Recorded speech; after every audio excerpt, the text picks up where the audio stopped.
Hello, I am Daniel Bloodworth. We are Easy Allies, and this is the Easy Allies podcast. This week I'm joined by Michael Huber. Isildur! Cast it into the fire! I thought he was back from Germany. I guess he came back from Middle Earth. Michael Damiani. No. I was hoping you'd say that too. No. Making it all happen in the control room, we got Don Casanova. Hello. And Gabby is in the back right now, but a little bit later, Gabby's going to come up on this desk. So, hi, Gabby. She said hi. Friends, we are here to talk about what's new, what's news, and what we've been playing. And we have been playing a lot. We got a lot to go through this week. First of all, we're going to get your thoughts on Gamescom. We got a Gamescom preview that the embargo is today, so we're going to talk about that. Deathsprint 66. Dude. We got a double Nintendo Direct this week, so we'll go over some highlights from there. We got the July sales report. We got Visions of Mana, which I've been playing a lot of. We got Concord, which me, Gabby, and Huber have been playing quite a bit of. Yeah. Black Myth Wukong, which you've got some time into. Star Wars Outlaws. And Don's been playing Bakeru, which also looks sick. So many games. So many games. Good grief. Feasting. Yeah. But Huber, you're back Yeah. from Gamescom. Yeah. We've been doing some impressions and stuff. Yeah. But how was it? How was your first time there? It was phenomenal. It was fantastic. 10 out of 10. No notes. E3 is so stupid. Like, I feel like I had always said just have a dedicated press day. Or like Gamescom does, it has dedicated press areas to just do all your stuff. It's like, it makes perfect sense. So I love that we got in there with just everyone, you know, the excitement is what I'm all about. Like, if you're coming to Gamescom as a fan, you love video games. You know, everyone there, like, there was just so much cosplay. Everyone was wearing a shirt referencing a game. Like, you could just find all, like, it was just a collection of just love and respect. It was so fun. It was so awesome. I've got the numbers from Jeff. How many people were there? 335,000 visitors. Jeez. From 120 countries. Wow. Up from 320,000 the year before. Wow. And then the viewers for opening night live, more than 40 million video views. Wow. Double last year. Wow. So That justifies the insane ad space price. You know what I mean? I mean, Sure. that's like World Series levels, you know, freaking NBA finals. Like, that's out of control. It's a lot of numbers. But yeah, it was so much fun. The vibes were like a combination of really chill and really electric and really stressful, you know? Like, I would say, comparing it to E3 had a little more glitz and glam, you know, a little more pizzazz, whereas Gamescom is like a little more down to business. Even because I went to the main the public halls Yeah. and stuff, and like they had some like statues and stuff, but it was just a little more like straightforward. Like, here's the booth, here's the game, here's the booth, here's the game. Yeah. I think part of that is down to the fact that it is made for 335,000 people. Insane number. So, like, you need to design your booths in a way to accommodate max efficiency. the lines and stuff like that, like Monster Hunter, like 8-hour lines, right? And so, whereas, like E3 was designed as a business show, and it had big ostentatious booths, but it was like, it was to attract like all of the buyers and stuff, right? And all of the press is like, come see our game. We've got Mr. T over here. We've got Paris Hilton. You know, it's like Tony Hawk's got a skate ramp right in the middle of the show floor. Yeah, you know? he's out here doing kick flips. Like, So but very excellent. And then the business center. Yeah. You're navigating that. A lot of gray cubicle walls and stuff, but chill. Super low key. You know, they didn't really have any big props over there because it was just for the press to, you know, get in there, play the game, and get out to the next one. Yeah. I was very pleased that people were still talking about Ubisoft coffee. Ubisoft coffee. Yeah, when you go to the Ubisoft press booths, Yeah. like they had like baristas and stuff there. Oh, I went to the Assassin's Creed area and had a Kirin Ichiban. So yeah, no coffee for me. That was my favorite booth actually. It was Assassin's Creed. It was really cool. It was like That one, was that on the floor for that one? they had one on the floor, but then they had one in the press area. Oh, okay. And in the press area, they had just Sick. it was like a old, feudal Japanese like bar type vibe. It was really cool, like with cherry blossom trees kind of covering. That's cool. It was so cool.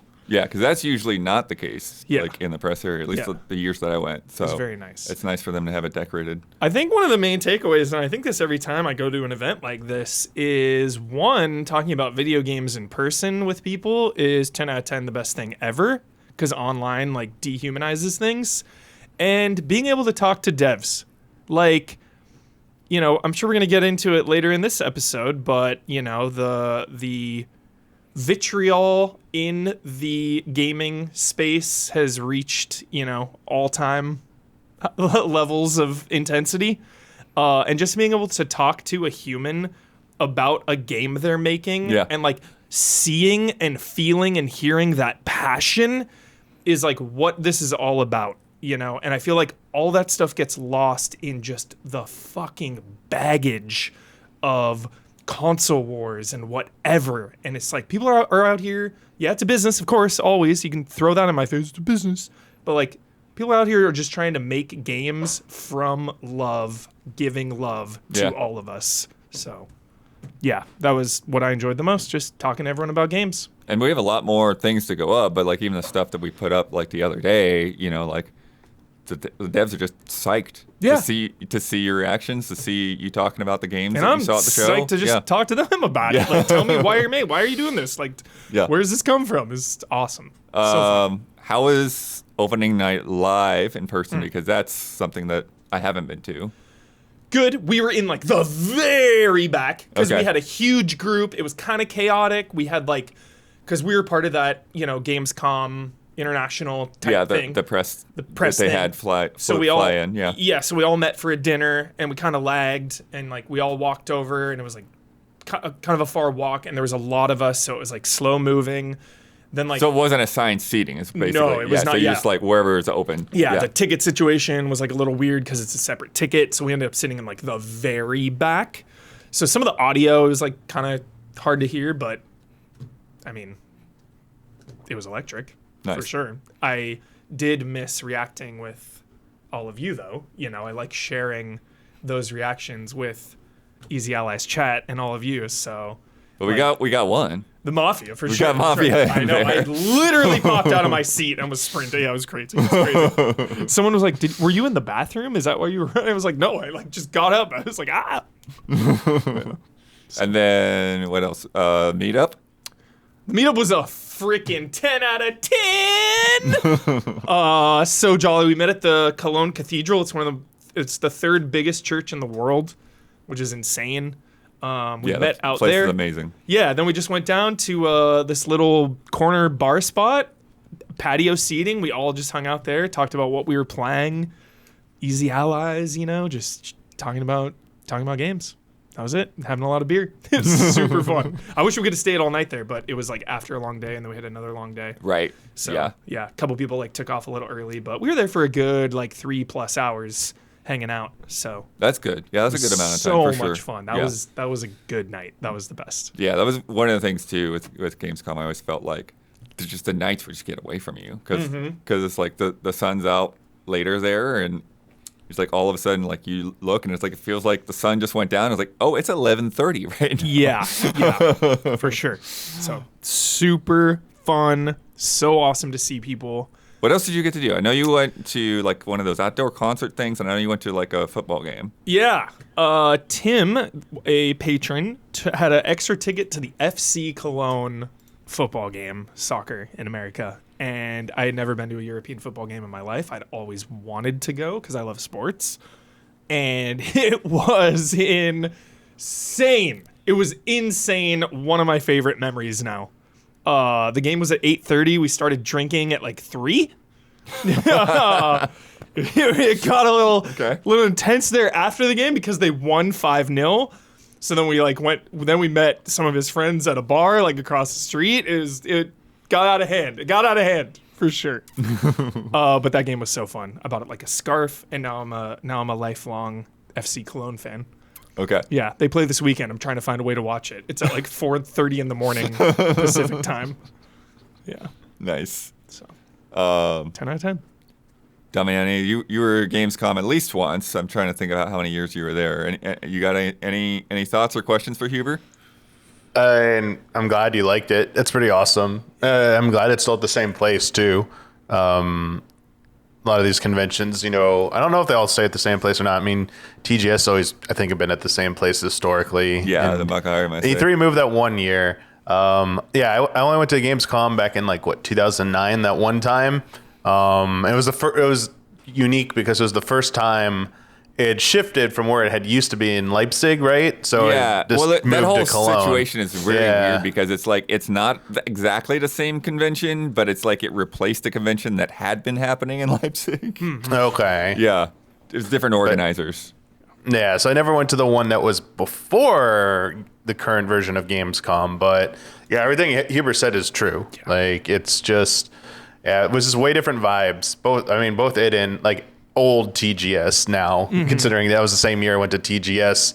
They just felt way different than E3. Like E3 was still huge, but way different vibes. Yeah. It felt like more in the direction of like what PAX feels like, but PAX isn't quite it either. I feel it doesn't have like the same level of like press stuff going on. They do have stuff, but it's like not quite about showcasing unannounced games behind closed doors, stuff like that. It's more about this is for what's already announced, and you can play some games here, and there's some cool panels.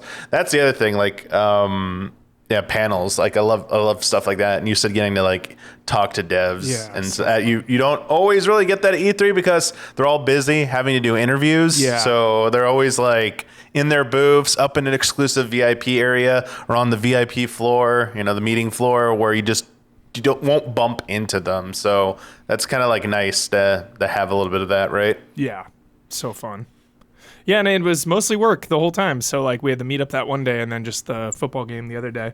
Like obviously, I love traveling. It's my favorite thing in the world is to travel. So I would have liked to have seen more things. I was gonna go to like this chocolate factory they had. Nice. I wanted to do that.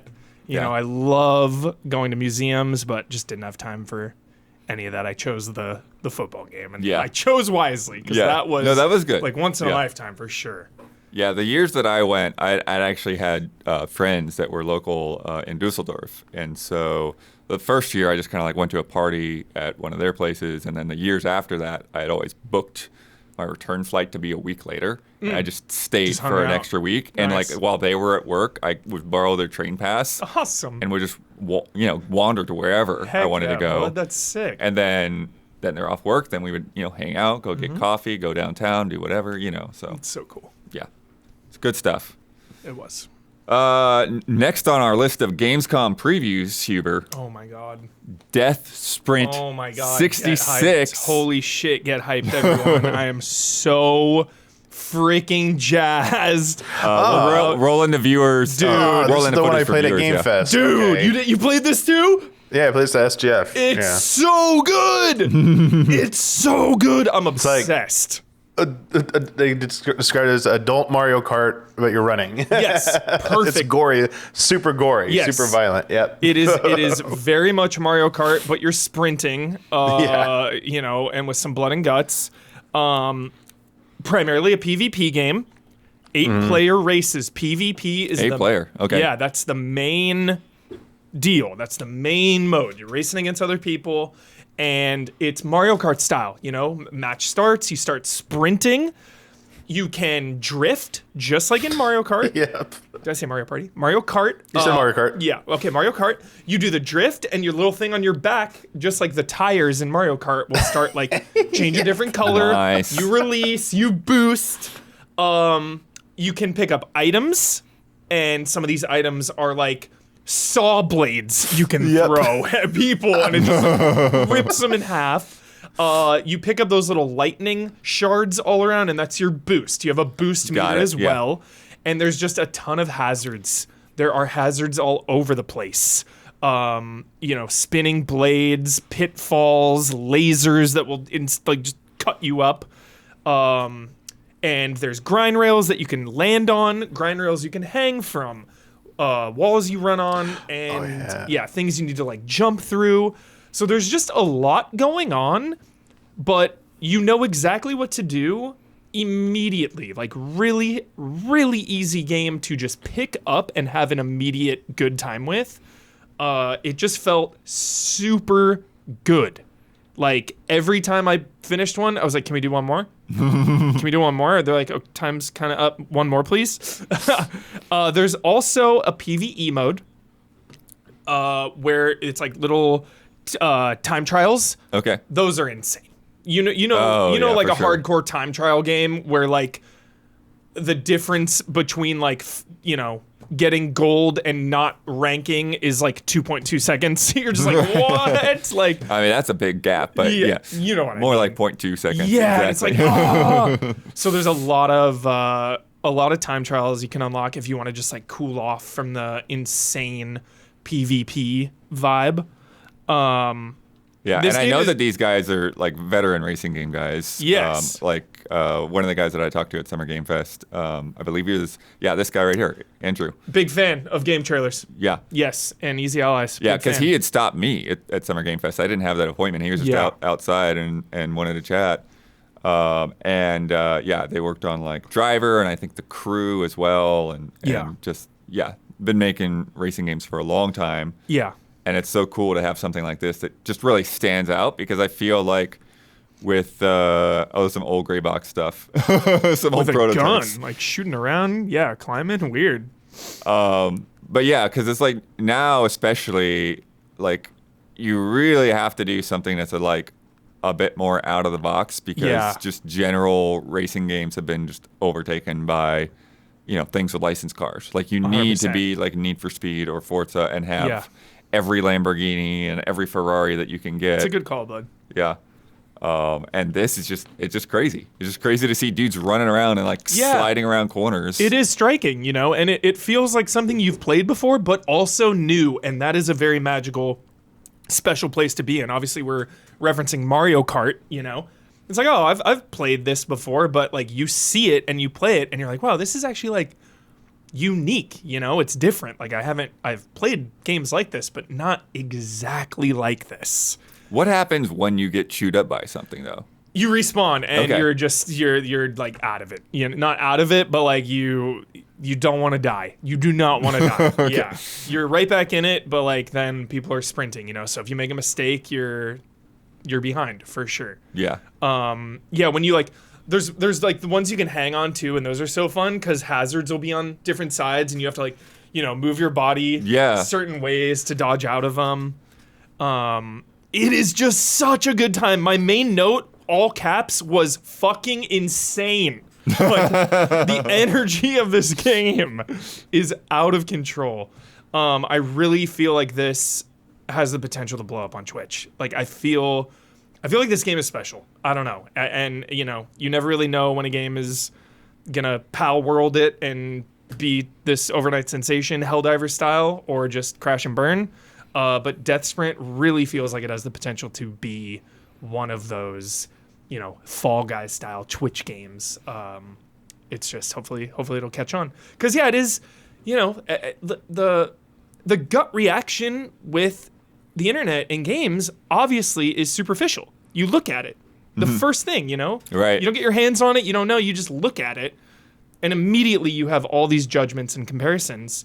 So it's like, will people look at this and want to try it? It is a bunch of just generic spacesuits, right? Sure. Yeah. So it's like, Fall Guys, you see those little cute critters, those little cute characters. Like, oh, I want to play as those little characters, Like, the way characters look seems more important than ever. I also imagine even just watching them here, like it feels like the video can only do so much to keep up with everything that's going on at that speed. Yeah, it gets fast. So for sure. Seeing it in person is like just a whole another other thing. You get in these like fever states where it's like you're running on a wall and then you jump on a thing and you jump through these lasers and you land and then you drift and then you boost. Like when you get that momentum going, it feels so good. Mm-hmm. Like, oh, this game is great. I will be watching with eager anticipation to see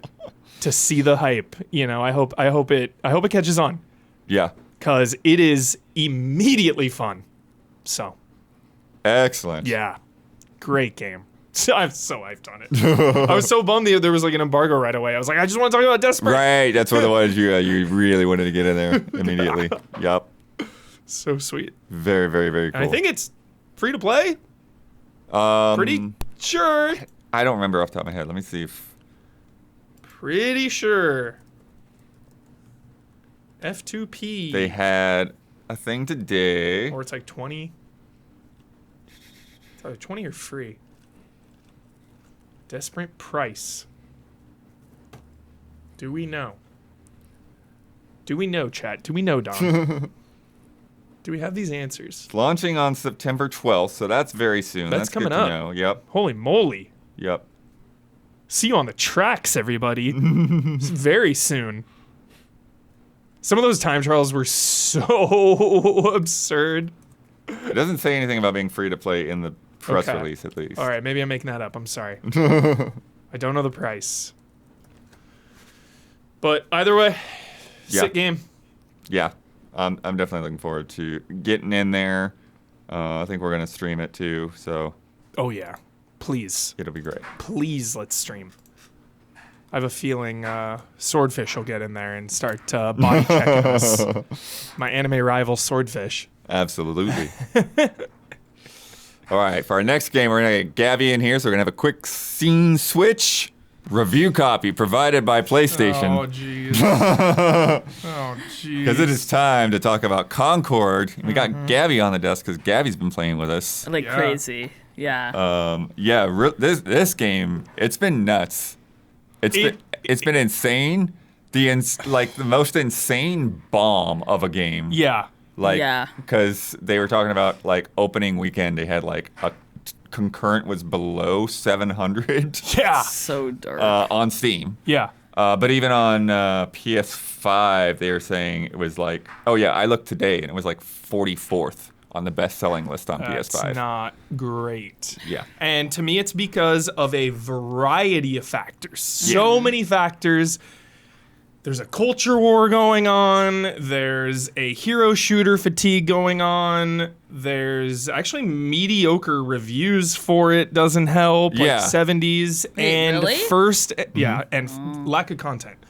First and foremost, the $40 price tag is going to go down as one of the biggest blunders of the year without a doubt. I think what also makes the $40 especially, I think, insulting to other people is that it's lower than full price, but it's still not low enough. Yeah. Like, it's very like, oh, we'll give it to them for $40. Yeah, it's like, 40 is so pricey. Yeah, 40 is, especially for a game that is like so similar to so many games that are free. There are It's so hubris. many free-to-play games. We were going over it, and it's like, you know, Overwatch, Apex, Call of Duty, Fortnite, Dota, League of Legends, Valorant, Genshin. There are so many 10 out of 10 free-to-play games and Marvel Rivals coming from fully established brands and companies. And this is a brand new studio, brand new IP. So I think that, to me, out of everything, absolutely everything, is the biggest, Blunder. hit and blunder. And the fact that it's not even on a PS Plus tier is actually insane. Because this is a PlayStation game. Right. So the fact that it's not even there that to me is ridiculous. I think it's a game that could have charged what it's charging, but I think the other problem that you didn't even mention is just the marketing and getting people in on this, right? And it's like, and there's nothing to bring you in on this. Yeah. Realistically. Yeah. Like the first thing, we saw like a weird, like nothing teaser like a year ago. Yeah. And then we had that cutscene. Guardians of the Galaxy. That was just weird Econo. vibes. Yeah. And you talk about Overwatch, you know, like Overwatch started as a paid game, obviously many years difference in the market. But as soon as you saw that first Overwatch scene, Tracer. you were in. Winston. You were in with all of those characters. Yeah. Like, if you want to make a movie, sweet. You want to make a Everyone TV was like, show, movie show do now. it. Yeah. Like, everything. Give me a single-player game. Give me, I'll do the multiplayer, sure, but, like, whatever you give me with those characters, I'm in on it. Yeah. And with this, it's just like, what's happening? Yeah. And, like, even, like, they've done, like, 3 vignettes for this so far. Yeah. And every one of them is just, like, it's just like It's like fly on a wall with some guys talking about their groceries kind of conversation. It's like the Marvel humor times who are 10. they? What are they doing? Why are we doing it? Like they're called free gunners, and like you're digging, like you're loving the lore, digging into the lore thing. Oh, yeah. It. But it's like, I do appreciate the maps and stuff. I understand what I'm looking at now when I go to a map after Exactly. reading those planet lores. 10 out of 10. But it's not the thing to get people Exactly. at all. So, with all of that baggage,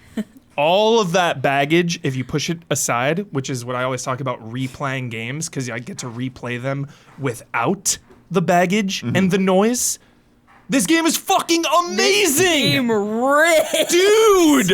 I played Dude! for hours I have... last night. Yeah, I started with you at like 11:30 and then played until 5 in the morning. Dude! I couldn't put it down. Every hero is so fun. I'm truly shocked and blown away by how much fun I have playing Yeah. as all of these heroes. Yeah. Right. I've played competitive FPSs since Counter-Strike 1.3. Like, I've played them so much, and this one feels top tier. Like, Yeah. the level Yeah. of polish is up there with Blizzard and Bungie without question in my mind. That's the real thing. It is so polished. Yes. Every character feels. I think the balance is not quite right, but it just came out, so Fucking it's like robot. whatever. Yeah, exactly. That robot. You'd think it's not fun to play again, so you'd think, oh, it must be fun to play. You're wrong. It's also not fun to play.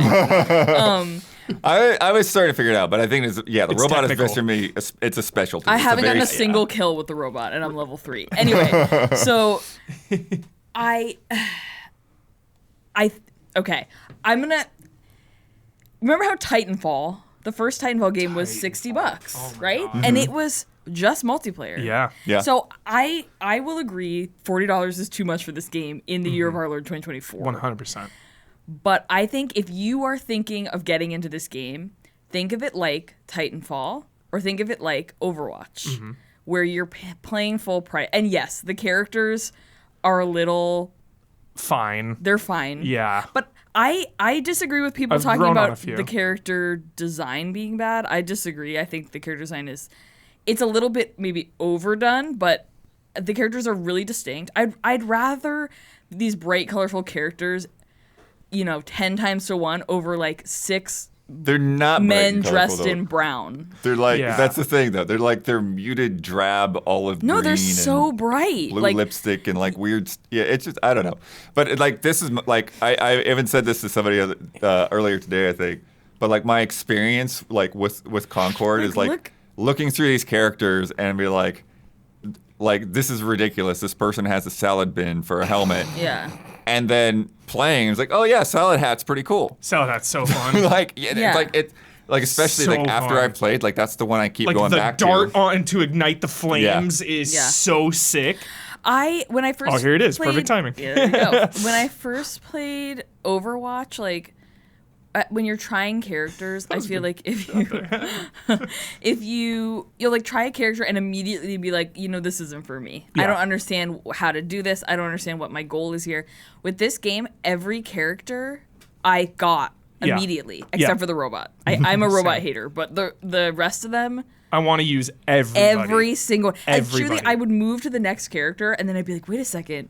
Maybe this is my favorite one to use. Like Same. and I would move to another character and be like, well, I'm not gonna like this one as much as the last one. And then 45 seconds, a minute, 2 minutes into the round, I was like, oh, wait, Love this is this so character, yeah. fun. I love this. Everyone is so fun. And unique. Mm-hmm. Yeah. They all play really differently, which Yeah. is also surprising. Yeah, the one that I was having a hard time with, and it's just because like I never found like a place to actually snipe, was the sniper. Sniper's tough. Sniper is tough. Sniper's tough. There's just not a lot of space for Yeah. her on the map. Because that's, getting into like the nitty gritty, I love the pace of it. I love the time to kill. I love that there's not regenerating health that you have to, Yeah. that you sometimes have to disengage from a fight to go find a health pickup. And those are on cooldown as well. Like, But that's the spacing, the support guy, the guy with the big dumb jacket. for sure, Yeah. is the dedicated healer. For Yeah, sure. And the guy great who for throws healing, yeah. the health orb. Yeah. And the health orb, yeah. Yeah. But like, other than that, if you're on your own, like, you gotta be watching Retreat, out yeah. for that stuff. Real quick, I want to get into the Galactic Hub. I'm obsessed with the Galactic Hub. I booted up this game because, again, the beta didn't do it any favors either. Right. I know, didn't play the beta, so. I played the beta, and I think bringing just the $40 price tag into it and just all the baggage that there already was, I came in kind of just like whatever. Played a Yeah, couple you matches. bounced really quick. I bounced pretty quick. There was no Galactic Hub in the beta. So I boot up the game, and I go into the Galactic Gotta Hub. get into this Galactic I am Hub. fucking obsessed with Galactic Hub. So I start the Galactic Hub. If you're listening and watching, the Galactic Hub is basically like I treat it like an interactive book because it's basically just all the planets and the entire galaxy that you're playing in on the map. And when you highlight a planet or like a route, it'll give you some context about it. More of those unlock as you play with characters and Yeah. level up. And so before I even got into a match, it took me like an hour because I read all the Galactic Hubs, I did the training, I really took my time to jump in. And some of this lore is so freaking sick. The main premise is that there is a guild basically harvesting this salt, and this salt is used for interstellar travel. So they take it from this like really harsh water planet that is like absolutely insane. They literally just scoop it all up, then take it to this like desert planet, Arrakis style, and they break it down there. Yeah. And they sell this Yeah. salt. And you've got the Salt Lord You have there. the Salt and Lord. his whole thing was he's intimidating people because he's got piles of salt behind him. Yeah. That Which is they're one of the maps. explosive This is the map. This is like his palace. to intimidate the people. You know, Yeah. it's like There's one map where there's like this giant cloud and this like radar dish, and because I was reading the shit, Yeah. it's like, oh, they're harvesting lightning that's for very- energy. they're powering off I of was like, lightning this shit in the is- hurricane. One of on my the- one of my favorite little bits is universal flavor. This is incredible. This is some sick sci-fi shit. Because I never thought about this in 37 years of consuming science fiction. I never thought about this. There's all these alien species. Food tastes different to every single alien species. So if you basically only like a handful of aliens would like a specific flavor. You're not going to find something that every alien race likes. Yeah. But then they found this. They created this like food, Well, universal flavor that what's like everybody what's loves. crazy about it? So it's on one of these other planets, and they talk about how like a lot of the planets in this area in this system have like these megafauna, like Yeah. just these giant things, like Yeah. the vastodons. Yeah. I think might be the universal flavor. Yeah. And so what had happened? Soylent Green vibes. What had happened in the overall scheme of things is that the part of the galaxy that you're in is like called like the wilds or something like that. Yeah. And this big space explosion happened that disconnected you from the core systems. And now you're all just kind of stuck out here. And this is why they More Master need Blood here too. the universal flavor. best. And so like It's good part of that lore. explosion smashed this moon. The moon crashed into the planet, killed off the Vastodons, and Then they went to go but mine the that eggs shit. were hard enough Yep. that the eggs were fine. And Mm-hmm. then they're mining essentially the yolk out of the eggs to make the Mm-hmm. universal flavor. This is all in the text. Yes. I was trying to like rush reading a book. to play with you guys, so I didn't. Next read any time of it. you play, dude, just Yeah. dive. It's gonna take you like an hour. Just settle in. It's like But reading a book. now it's spread out in such a crazy way. Yeah, now I it's don't kind of know. out of control. Yeah, I don't know how I'm supposed to. You just kind of have to like follow the routes because that's the I other follow thing. Silo. It's like the main Yeah, that's the guild main home one. planet, and then I kind of just like would go in kind of because I'd want to see like, okay, what are they close to? And Yeah. then you start like, Because what's cool about the way that it's the fucking sick. routes are on the map is so you've got the blue lines that are like your commercial routes. So that's where like Yeah. they take the salt from this planet to that planet. They take the flavor from this planet to that planet. And then they've got the red lines, which are the military routes. yeah, But then there's also like they have like a lot of checkpoints and stuff labeled. And then there are these yellow lines where like the free gunners like you will skip past the checkpoints yeah, to avoid, because they're basically like smugglers. yeah. So So that's the galactic. Oh wait, I hub was gonna say that I'm if obsessed you- with. This whole discussion about salt reminds me of a very good book that I read, Mark Kurlansky's. It's just called Salt. Salt. And it's about the history of salt. Sick. And I'm like, We're gonna use it for interstellar yeah, travel. we're gonna use it. It's like really, it's reminding me of that book because it just talks about how important and how universal Yeah. salt is. I mean, I get Star Wars, I get Mass Effect vibes. Yeah. There's like these trees of these old ancient Yeah. warriors that the guild is stealing, Avatar vibes. Like it's friggin' awesome. Did you feel more connected to the characters? 100%. Now I'm connected to the blue like shotgun guy because Blue- he's one of the last Yeah. of that race, like trying to fight for honor, shotgun protect guy. his Oh, Star trees. Child, Star Child. Yeah, so Yeah. I'm like Gorilla Man. Yeah, Gorilla Man. yeah. Big that's the Lady's other thing, too. armor is like yeah. a big deal. Yeah. We've got nicknames for all of these guys. Big we Lady- can't remember anyone's name. Yeah. Lady the Friend. We got Big UI Lady, we got is- Knife Chick, Yeah. Salad Hat, Call of Duty guy. Call of Duty Nightcrawler. guy. Here's Yeah, Nightcrawler. Nightcrawler's crazy. Yeah, Nightcrawler's great. I didn't get her at first, but Hard to use for sure. yeah. Okay, now back to the mechanics and shit. There are, for again, $40, big time baggage. There's not enough modes. There's just not enough modes. here. Yeah. Because you got Team Deathmatch, you've got like So, you have team Kill deathmatch and kill Confirmed, confirmed, and then you have hardpoint and domination. Yeah. And then you also have the one where you don't respawn. which There's, like, Gabby and two I there. did. Okay. So half of it is really good. The other half is we don't really see the point of it. Okay, so the mode is really fun because it's more intimate, more slow paced. One life to live kind of thing. Like you die, you're done. So everyone is sticking together. It's that mode is steal a thing and then like basically a bomb type thing. You steal it. Steal and extract. Steal a thing, and then Yeah. you have to put it in A or B, and you can extract. Obviously, if you kill the whole team, you also win. But it's one of those types of modes. The thing is, and the main kind of gimmick with Concord are these crews. I figured And these this crew out a little bonus. bit more. I can explain. Okay. Yeah, it's still bad, but I will explain it more. The fundamentals of it are that each character you pick in a match is tied to one of these different crew bonuses, such as increased mobility, increased reload speed, increased firing range. So every time you pick a hero that corresponds to that, for the rest of the match, you get that bonus. And you can have 6 of those bonuses in any given match. So that does a lot of things. That encourages you to try a bunch of heroes, that helps people that are dying a lot accumulate those bonuses Yeah. faster to get back into the game. So it is unique, and for me, it helps, me bounce around and use a lot of the heroes because, Yeah. like we're saying, all of these heroes are so fun to use. Whereas when I play Overwatch, it's like, all right, I'm going Reinhardt, Right, like for I'm maining this 85% guy of the and then- time. Yeah. Yeah.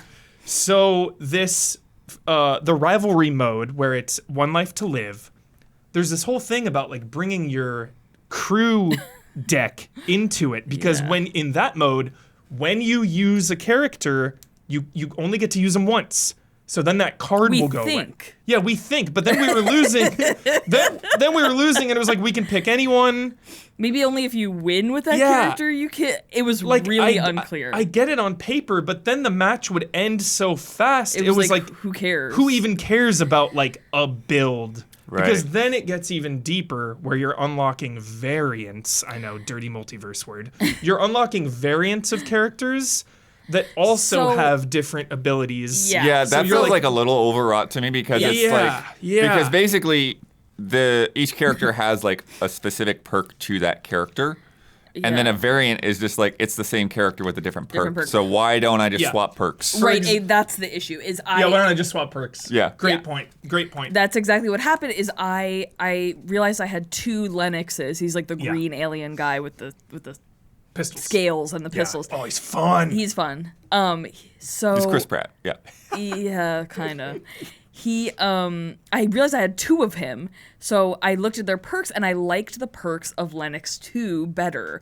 So yeah, Lennox 1's perk is when you dodge, you reload your guns, and then the other one was more ammo. The guns have more ammo. Yeah. Oh, right. Okay. So I could then go in between matches. I had to go to the crew builder and make a whole new crew. Yeah, you make custom crews. Copy the original crew, which is just like everybody. It's the standard. Oh, okay, and then I yeah. had to delete Lennox 1 and add Lennox 2. And then later I tried to give him a different outfit, and it was like, oh, you can't do that because Lennox 1 is wearing this outfit. Who cares? Yeah, who cares? Yeah, that I think is It's weird. insane. Yeah. Let me just pick the Because the same thing with Yeah. the weapon charm. It's like, Yeah. oh, this stupid thing dangling from your gun. Yeah. Oh, she's using it right now, so you have to unequip it from her to equip it to crazy. somebody else. Who I'm like, what? cares? Yeah. Yeah. It's So I just wish- needlessly obtuse. Yeah, and so I wish in rivalry mode that I wish you had to make harder choices. Like you can only bring like 4 or 5 Yeah. people in. I know that it's the first one to 4, so technically you would need like 7. But I don't know. It just didn't feel. It didn't feel impactful right out of the gate. other I need issue to is- I need to dive in a little more to really see that stuff, but it just seemed kind of pointless. And the problem is you're playing with, what is it, 5 people, right? On Yeah. the 7 on team? 5, yeah. So you need at least access to Yeah. 7 times. I think in Free Gunner you can, or in that mode you can like be multiple characters. No. No. No, in the match, no. everyone Okay, has to no, be somebody everyone has to different. be- Yeah, Yeah, you yeah. have to be separate. So Okay, you okay. even need even more. So Yeah. this is just not the right Yeah. setup. It doesn't Yeah. make any sense because Which sucks because on paper, like I like these crew bonuses idea. Totally, I like that totally. idea on paper. It's just they need to tweak that a little more. I also don't think it's introduced super well. Like, no. if you had not said it, and you did not read through the giant, like, intimidating how to play That is encyclopedia, intimidating. just a wall of text. Yeah. It's absolutely insane. you would not realize that this is a thing that is happening. You might see it out of the corner of your eye and like, what's going on there? Yeah. But it's like you need that explanation, and I just don't think it's introduced very well. It's not agree. really talked about in the tutorial. I agree. Plus, the tutorial only like covers 3 of the Yeah, characters, the and onboarding so you sort of have to could be a figure out the little better. others Yeah. by going to practice. I will say though, chat knows how much I despise, and a lot of them will agree with me, how much I despise the Call of Duty UI. When you boot up Yeah. Call of Duty Oh, to gosh. get into a No, fucking game, yeah. like there it's just menu and menu and menu and menu, the 100,000 menus in eating itself. The UI, for the most part, other than the how to play wall of text, which could be a lot better if maybe the onboarding could alleviate some of that. The UI and everything in this game is so clean. Like, I love just the overall look of it. It's so easy to just like figure everything out. Again, just the how to play needs a little work. but I just love the also- look of it. I will disagree. I think there's other issues. Like we talked about how we didn't know The any characters' characters' names. names because Could be a little in more the clear. upper right hand corner, which like as you Yeah. know, people who read left to right, that's literally the last place we're looking. Yeah. So we we're looking around the screen, and by the time that happens, the game is starting. Yeah. And there was one other thing I was gonna say about the UI. Oh, this is just me being stupid. We played 2 nights ago. Me, Blood, and Huber, we streamed, and then last night I played with Huber and then played by myself. Long after you left, I realized there's a map in the upper left hand corner. Upper left hand corner. Never realized there's a map. Oh yeah. Oh, There's yeah, a mini yeah. map. Never Nice. looked there. Never glanced That's there. hilarious. The whole, 3 Yeah, a.m. you can see the health I was like, charges there and all that too. Yeah. I That nope, is did hilarious. not. I didn't know you could Whoops, see the I health should have put the charges. camera on the right side. Well, I then. wasn't My bad. watching it. Yeah, oh, whoopsies. Well, you know now. I'm sure we'll be playing more Yeah. until Yeah, this game. this goes rocket away. character is one that I had a little harder time with too, because I little figured learning her how to out a fly little with bit it, more. yeah. She's so fun too. Yeah. But I think that's the thing. It's like there are a few characters that are like, okay, you need to invest a little bit of Yes. practice, like And like what you were saying with the robot, it's like, okay, I figured like with the robot, it's not even necessarily about getting kills. Yeah. It's more about like I'm using that vacuum to sweep up all of their freaking spores and health pads and all of that stuff, just really quickly, like clear the area. Because Lark, dude, spreading that Zerg creep everywhere is so fun. Yeah, it truly blows my mind how fun this game is with people, by yourself, and most importantly, there's me. how fun every character truly is to play. It blows my mind. Because we just live in a time of just divisiveness and like bitterness, where it's just like people decided this game is bad, Yeah. Clearly no one's playing it. How does everybody think it's bad if nobody's playing That was it? my first, my first take before I even got hands on it. It's like, why is everyone talking about how bad this is? Because it's just, you haven't played it. It is Nobody's had hands on it. You're talking about how bad it is. Yeah. Yeah, and it's like, dude, if it was free People to play, just like to if be it the was first to have an opinion. Yeah, they want to be included in the conversation, exactly. and the I mean, conversation look, is a I dog understand, pile. I know Gabby disagrees, but they are ugly. I They don't are think they're straight up ugly. I ugly. think they're so cool. I think a couple of them are cool. I like think Lark's that cool. I think that they're Lark looks growing sick. on you, and They're I think growing, that's yeah. true. No, I never But thought they were I don't know. ugly. Like when I looked through like the character select and like every one of these guys is just well, not everyone. Actually, there's a couple that I liked. There's a couple that You I like liked. Old for Lady? Sure. Yeah, I liked Old Lady. I liked Vale. I'm obsessed with Vale. I liked. I think Hamar looks really Hamar cool. looks great. Yep. I think Jabali looks great. Jabali is one of the better ones, but then I think there's Kips so looks many. so sick. Kips is sick. Kips is okay, Kips is kind of sick. okay. But like you were Bloodworth is- talking about the skins, the alternate unlocks colors. are- skins are so bad. Absolutely horrendous. They're horrendous. They're inexcusable. Because they're honestly, the unlocks are a thing that you should have access to immediately. They're just color swaps. They're color palette swaps. 95% of them. Yeah. The very last skin for everyone is like different, I guess. Pretty different, sure. Kinda, yeah, kind but of. it's like Yeah, they each have like one or two that are actually like different structures of outfits. Yeah. Like a different jacket or something like that, or like a hood, yeah. that kind of thing. But Yeah. But yeah, it just feels so good. I mean, I have so many games to play right now. Star Wars, Persona, SteamWorld Heist, Wukong, and I cannot stop thinking about this game. I cannot stop thinking Same. about it. I thought about is- it like all day yesterday before we played. I was just like Yeah. hoping. I was like, I hope Huber asks to play Concord later. Yeah, it is an absolute blast. I think rounds are like the right length to just like hop in but also get invested. Sometimes I want them to go a little longer.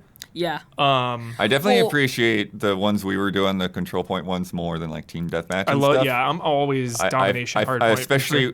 especially because some of these characters are very much about filling a role.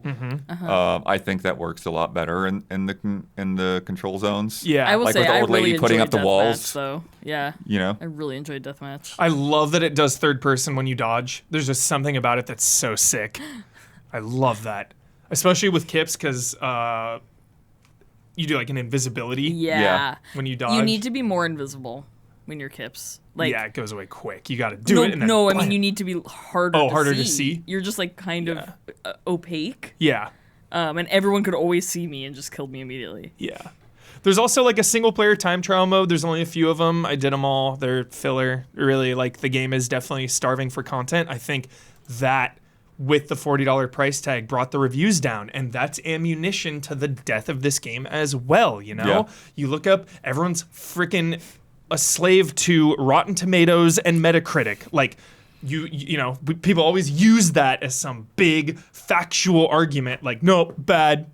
So I think the mediocre reviews are a little bit because of that, but I don't know. I am stunned by the polish and how fun everyone is to play in this game, and the lore of all things. Like, so bizarre. This game went from like a distant I will never play to like move over Fortnite.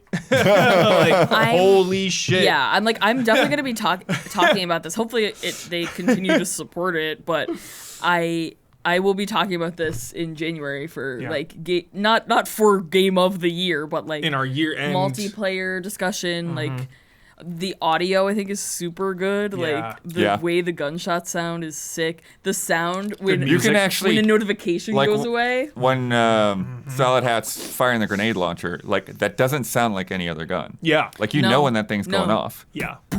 Yeah. Amari Big Lady is she's so fun to play. Just because you're so tall, you're so slow. You know what? You move faster if you jump. Really? Yeah, because she has a single jump, so you can jump forward and move almost as fast as everyone else when they're walking regular. Well, because if you sprint with her, she builds up speed.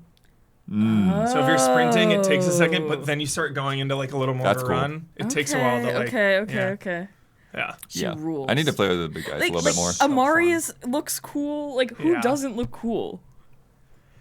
I think it just has to do a lot with a lot of it has to do with colors. The color swaps. Like even Knife Lady's like default glasses, like they just kill her face. Yeah.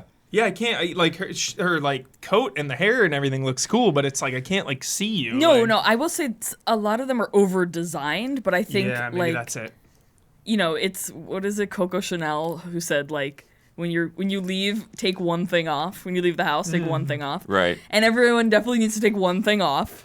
Yeah, because that's the thing. Like I feel like a lot of their outfits, they feel like, you know, Dad went to Goodwill. Yeah. And you're gonna put your Halloween costume together. Yeah. Like that's what would happen with these characters. For sure. I mostly agree with you, and I think they are growing on me though because now I know the lore. Now I know the lore, and I like this game so much. And they feel good. And that's they all the thing. Feel good. Yeah. So now that I like playing as them, I want to like them, and I'm like, all right, you look fine, you look cool. I'm with you. I can't wait for the secret level.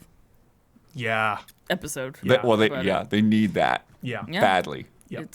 Because most people are not going to sit there and read all that lore. No. It is a lot. It took me an hour to get into a match because I was doing it all. You need to be able to, like R1 to skip to planets. You know, that's what, because I was searching all over that map to get rid of those notifications. Yeah, I like that though, because then you're just like following the. Well, you should be able to do that, but you should also be able to quick. Sure. Yeah. Because people just aren't good at the that. other thing too, I had mentioned this. As far as I can tell, like there's no way to rewatch the vignettes. They're kind of worthless right now anyways, but like there's no place to like watch the movies there should that you've be a already movie seen. section. Wait. Because it boots where up are every the other time. vignettes? I only know the first one that happens when you boot up the game. Right. That's the latest one. But there's one every week. So there's been 3. Oh, yeah, I missed the first 2. So, guess I'm just not when I seeing first booted those? up the game, I saw the first one, and then I think I saw the third one, but for some reason I didn't see the second I one. didn't see the second one either, I don't think. Yeah. So that's strange. Very strange. Perhaps and too again, many even the cutscenes. first one is just like, I thought that I was just missed it because Huber had pinged me right then. And it was like, oh crap, I don't know what's going on. I'm having a hard time following this. Yeah. I rewatched it. I still didn't know what was going on. Yeah. Like, they're not good moments. Yeah. They gotta pull people in. For sure. Yeah. Concord. If it was free to play, everyone could try it for themselves. I think it will be. I think it eventually will be. Yeah. So look forward to that. Yeah. Damiani, I know you're not super into first-person PvP deathmatch games. Any Concord thoughts, my man? I mean, I don't want to be a downer. I have no interest in this game because of what it is. Yeah. I'm more interested in it from business and community standpoint. Yeah. I don't know how Sony could have misread the room so badly with this game. Yeah. And I don't know I'm more curious about how long they take to say something about this. Yeah. I mean, are they going to get it? The very least, needed a price cut yesterday. It probably should be added to PlayStation Plus at some tier. It should have already. It should already be on that. Yeah. I mean, that's a celebration too. It's like, hey, look at this thing. It's important. It's on PS Plus free opening weekend. And then everyone who gets in, then people are like, oh wait, this it's game's good. amazing. Yeah. Like that's such a way to prove yourself. We're like, no, bad faith. Yeah. I don't know. It speaks to a larger trend I see with Sony about them maybe being a little too like thinking their brand is worth more than what it really is, and that they can be a little bit more greedy. I mean, when you have so many free to play options that are doing this does better, how do you justify charging anything for this game? And then like, what was the business model for this going to be? I mean, yes, if they went one of these other routes, I mean, the business model you would do for something like this is skins. But you all have just been talking about like going. I mean, Blood's not convinced. They're It so seems like bad. a lot of people aren't convinced. You need characters you actually care about and like to want skins for them that like look cool. Yeah. And it doesn't seem like they're doing a great job on that. I think Gabby, I think the characters could be cool if the costumes were better, maybe. Mm-hmm. I think that's where I'm at. It's not even. I think if you dress them up in other cooler shit, you can make them look fucking awesome. Itzy. Because who's, like- Amari's last one is really cool. Yeah. Like, it's all like zombie Everyone's looking. last one is pretty cool. But Yeah. if all of them were really cool, Yeah. that would make me so much more. Like Itzy, she's like the kind of hairy like cat alien. Yeah, the she's a one- Nightcrawler, that tells- yeah. the Nightcrawler one. Yeah. Like if you went through all those skins and she was like different patterns of cat, Yeah. sick. Yes. Dude. Yes. That would be so cool. Well, we're also saying that like Sony should be leaning in to make, big dude a Kratos Yeah, skin. They should yes. have, Yeah. like In fact, his a last Nathan skin, Drake for Lennox. He's 100%. wearing a like big belt and like a kind of cloth thing like Yeah. Kratos. Like it Yeah. almost looks exactly like Kratos. Yeah. Yet they didn't just like take that final step to just make it more Kratos. Yeah. Yeah. Lark should have a Last of Us skin. you know? Cordyceps. Yes. Oh, Clicker. yeah. Clicker. Clicker. Just play Clicker. Clicker. Knife Girl, I was saying, could be good to have like Sly Cooper or something. Yeah. Yeah. I said Abby Yeah. Yeah. or Ellie. So yeah. We'll see if the game makes it through the year, huh? Yeah. I mean, I'm hoping they'll probably pivot to at least putting it on Essential. The roadmap is October, Season 1, new map, new character, Okay. new quality of life stuff. And then the next season, if it makes it, Season 2 would be in January. Same thing, new map, new character, new mode. Okay. But I think the new mode should have been here Season Yeah, 1. that's Like there crazy there that- needs to be more for sure. they But didn't a do lot that. of missteps. But A lot of then, fumbles. but then at the same time, it's like they were spending all that time making it feel so good. you know, so good. it's like Yeah. All right. Thank you, Gabby, for coming up and joining Thank us. you for having me. All right. This week we got a Nintendo Direct double feature. that's right. They had an Indie World showcase followed by a Nintendo Direct partner showcase. So if you want to find the lines between which publishers Nintendo considers indie, maybe look at the names in each half of that presentation. Rip Silk Song. Oh, sure. Rip. Yeah. But yeah, so we probably won't spend a ton of time on most of these, but there's some cool things in there that I highlighted. To start off, some quickies. Balatro, Friends of Jimbo. Did you see this? Is this the Dave the Diver? Yeah. So they announced like 4 different skins for Balatro. So they've got Witcher 3. So basically like In Balatro, not in Dave the Diver. in Balatro. I did not see this. Yeah. So they've card designs, like Witcher 3 base card designs, like Geralt and Yennefer and all that in there. Are you serious? Yep. I got so many games to play. You pulling me back into Balatro again? Every is a- time I put Balatro down, they pull me back in. It's a free update. God. So you got Witcher 3, you got Vampire Survivors, you got cards for Vampire Survivors, Dave the Diver, and Among Us. Very sick. You had me at The Witcher, dude. That's crazy. Yeah. And then I saw them saying that basically like, at CD Projekt, like basically like They every just have it open on the side when every they're staff meeting, people will be like, "Hey, have you played Balatro yet?" 10 out of 10, dude. 10 out of 10 Goaty. 10 out of 10 Goaty Balatro. They had we'll start playing this, Don, because it's not going to take me very long. Power Wash Simulator, still doing collabs. This is cursed. This is No, I refuse. Shrek. Shrek is coming to Power Wash Simulator. I refuse, dude. This is so cursed. So you could clean up the swamp. You can clean up Shrek's house. You can clean up the dragon's lair, the outhouse.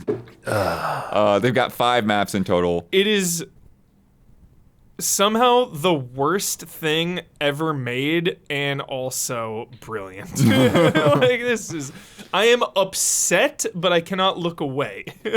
Well, it was funny to me when I saw that like everything was like glittery because I was expecting it just like to just be sludge and all that like Power Wash Simulator usually is. What are your thoughts here, Damiani? You in for this? You're a Power Wash man. After the Back to the Future one, yeah. You're power washed out.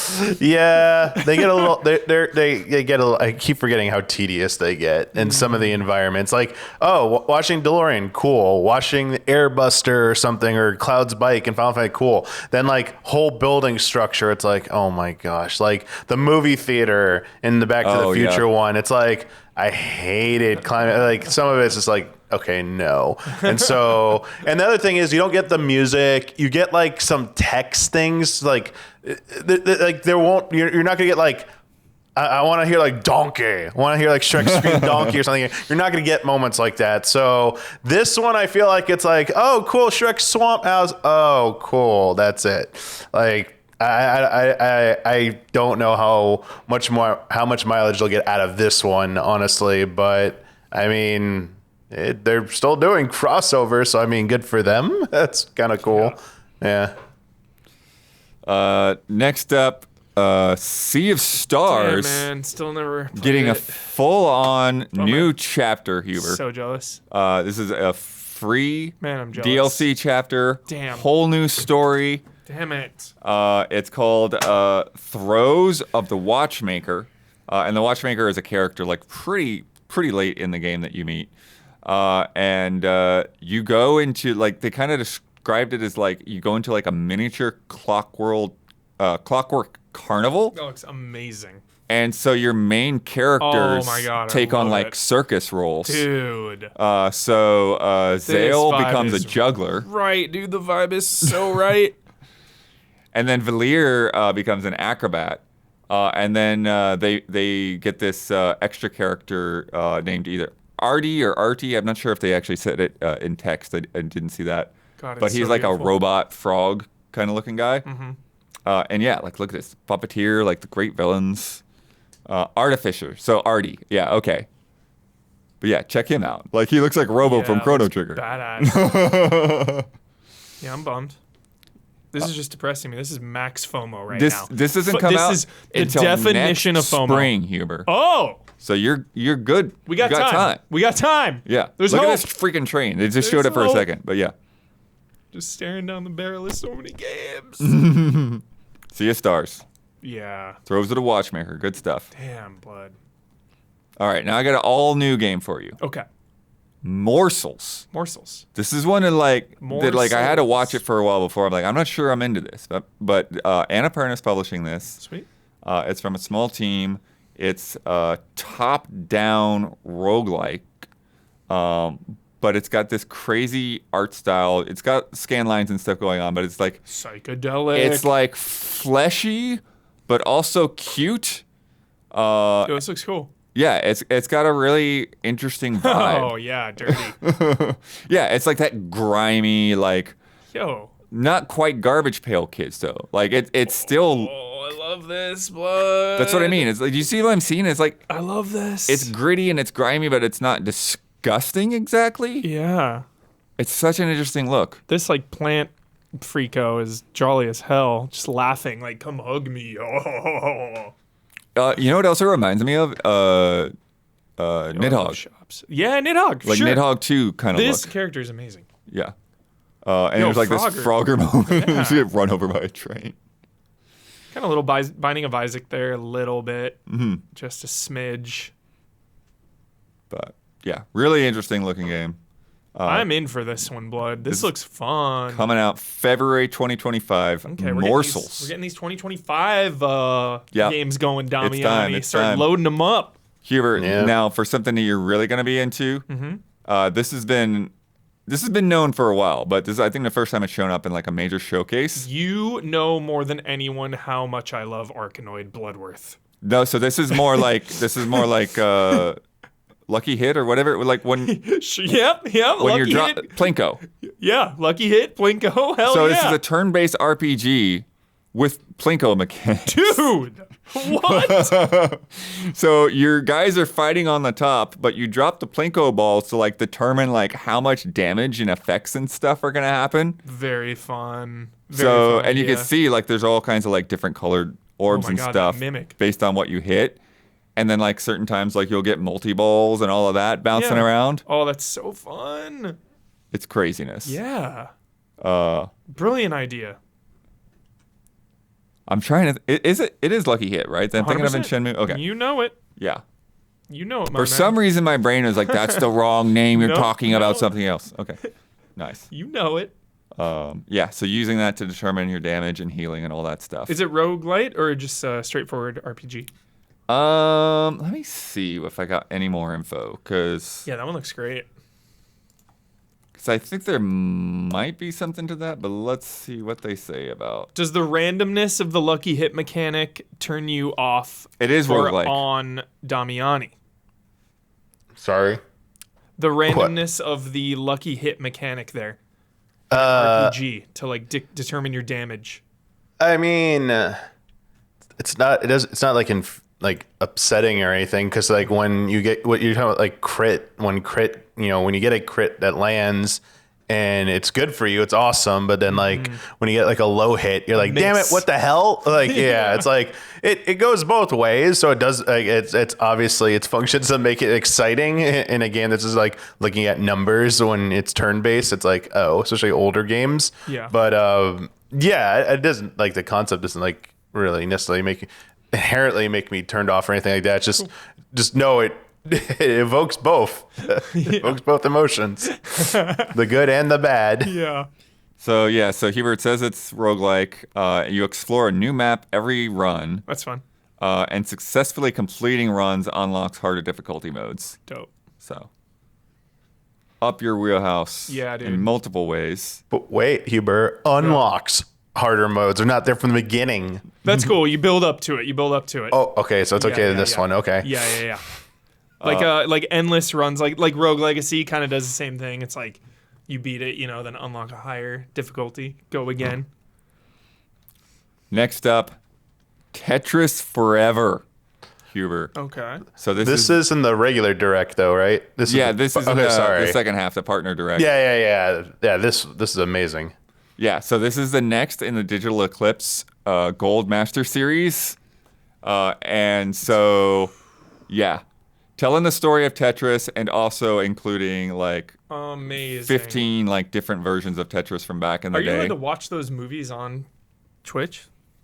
No, not part of the game. It's like- part of the game. It's part of like. No, I mean, if navigating you're the game. streaming the game, can you like boot those movies up and just watch them with chat? I think so. don't get, like, I think that copyright? they're not too crazy about that stuff. Yeah, we Like, should watch that. as far as I chat. know. Dude, this is essential. Yeah, This is essential viewing. yeah. I need this. Tell me this is out So this year, please. It's out this year. Yes. For the 40th anniversary of Tetris. Amazing. And this is, Chris Kohler, who I've known from back in the day. This is like he's been putting this together this year. And what's crazy is because I went to at Summer Game Fest, I went to like they had like a mixer like 40th anniversary of Tetris with Hank and Alexei and all those guys there, and Chris was there, and now it's like. And it was funny because he had told me, he was like, oh yeah, I just came down for this. And I'm like, you just came down for this party? You didn't come for like all of Summer Game Fest? So like, I thought that was weird. Mm-hmm. Now I know why. Yeah. Because he's doing this. That's funny. He's been working on this behind the scenes this whole time. But yeah, so they've got like the original Famicom version in there. Sick. They've got the documentary stuff in there. They've got Hatris in I there. don't know what that is. It's Tetris with hats. Okay. Different shaped hats. Chill. And Do then they have Tetris Effect? No, I don't think the Tetris Effect is in there. It's probably like in part of the documentary stuff. I don't think it's a playable thing. Got it. Mark it down. They do have a new I'm kidding. version of Tetris called Time Warp that swaps between a bunch of different Brilliant. Tetris modes throughout the years. Brilliant. So it's like you clear some lines and now you're playing Game Boy version. Now you're playing this version. So it's like cool. now you're playing the arcade version. It's That's so like cool.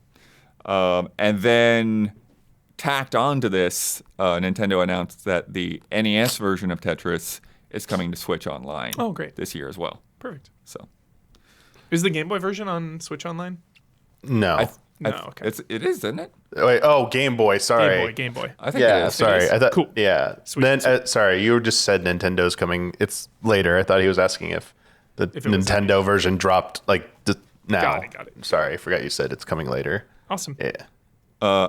Digital Eclipse is not done because they've also are working on the anniversary edition of Worms Armageddon. Nice, dude. We love Worms. Yeah. I couldn't remember if you'd played Worms or if that was more of an Isla thing. Oh, baby, but yeah. we love Worms. It's Yeah. a classic.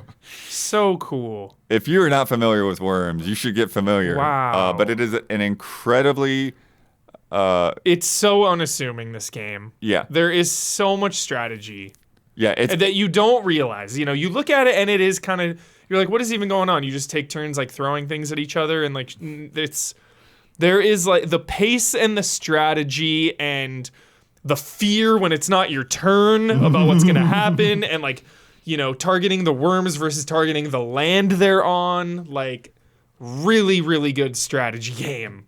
yeah. Yeah, and essentially if you're not familiar, because it's been a minute since we've had a Yeah. proper Worms game. So you are literally controlling like a little army of worms, and it's side-scrolling, but the landscape that you're on, the explosions and the gunfire and all that stuff, like blows chunks out of it, and so that hurts like where you can navigate, like Yeah. how you can even move. You Like don't if wanna fall into the water. you can't scale a wall. If you fall in the water, you're just dead. Mobility is tough. You're a worm. Yeah, and then there's like napalm that spreads out. There's holy hand grenades. Holy there's flying hand sheep. grenade. Like, and Holy freaking hand grenade. the other crazy thing about Armageddon is it's like it had like tons and tons of voice options, so you could have like this thick Scottish accent for your worms, or some London accent, or just like all kinds of nonsense. Yeah, they just dropped a donkey statue from the sky, and it just put so OP. I a forgot about huge that. hole through the ground. I don't know what that was. Yeah, I haven't played Worms in forever. It was also a really good local PvP game. You could Yeah. battle each other, you know, just on one screen. It didn't have to do split screen because it would just take turns, like whose worm it was or whatever. Like, we used to have some intense duels in Worms. Yeah. That's great. And they showed a little bit of it in there too, but like you've also got guys that like can have like little grappling hooks and you can swing across gaps. Sick. But a lot of the times it's like you would do something and there would just always be collateral damage that you did not yeah. account for. And it's yeah. like, oh, I'm just gonna swing over Friendly here, fire. and then yeah, I just fly over something or I blow up my own guys or whatever. Yeah. Yeah. So sick. Next up, Capcom Love this. Fighting Collection I'm seeing 2. a theme. I just want to say, about a year ago, it felt like a year and a half ago, it felt like we were in real dire straits with video game preservation. And I feel like in the last 6 months to a year, like we've been seeing so many collections and like, you know, anniversary editions. Like, this is just another one here. This is fantastic. Yeah. Yeah, it definitely was like throughout, like even a lot of the stuff I'm not talking about, like there was a ton of Yeah. re-releases and Yeah. remakes and stuff like that in this Hell yeah. direct. Yeah, even just straight up remakes, like, Yeah. good. But this new fighting collection has Capcom versus SNK, Capcom versus SNK 2, Capcom Fighting Evolution, Street Fighter Alpha 3 Upper, Project Justice, Power Stone There it and is. Power Stone There 2, it is. Plasma Sword, Nightmare of Beilstein, and then they've also got training modes that show the hitboxes and things. They've got online playable for all these games. They've got a music player. Rollback netcode is on the screen right there. Coming 2025, but like, just what a great package. Yeah. Dude, Power Stone hype. I love Power Stone so much. One of the absolute, no matter what, hands down, one of the most identifiable Dreamcast video games. Yeah. That is absolutely in like the top 5 associated with the Dreamcast games is Power Stone for sure. And Damiani, like we were just talking about this like a couple weeks back, right? Because they had Terry in Street Fighter. We saw SNK versus Capcom, and they were like, okay, we're CVS, right? Yeah, this has all been a huge win for like fighting game. I mean, it's Capcom fighting games, but now it's like also spilling over a little bit into more than just Capcom. So I mean, they're all kind of like intertwined, and I think when you see collections like this and more of them happening so soon, it only means good things. And like Capcom clearly, Capcom clearly has awesome plans for a lot of these series, and at the very least, it's like, hey, what else are we gonna get? They did these 2 collections.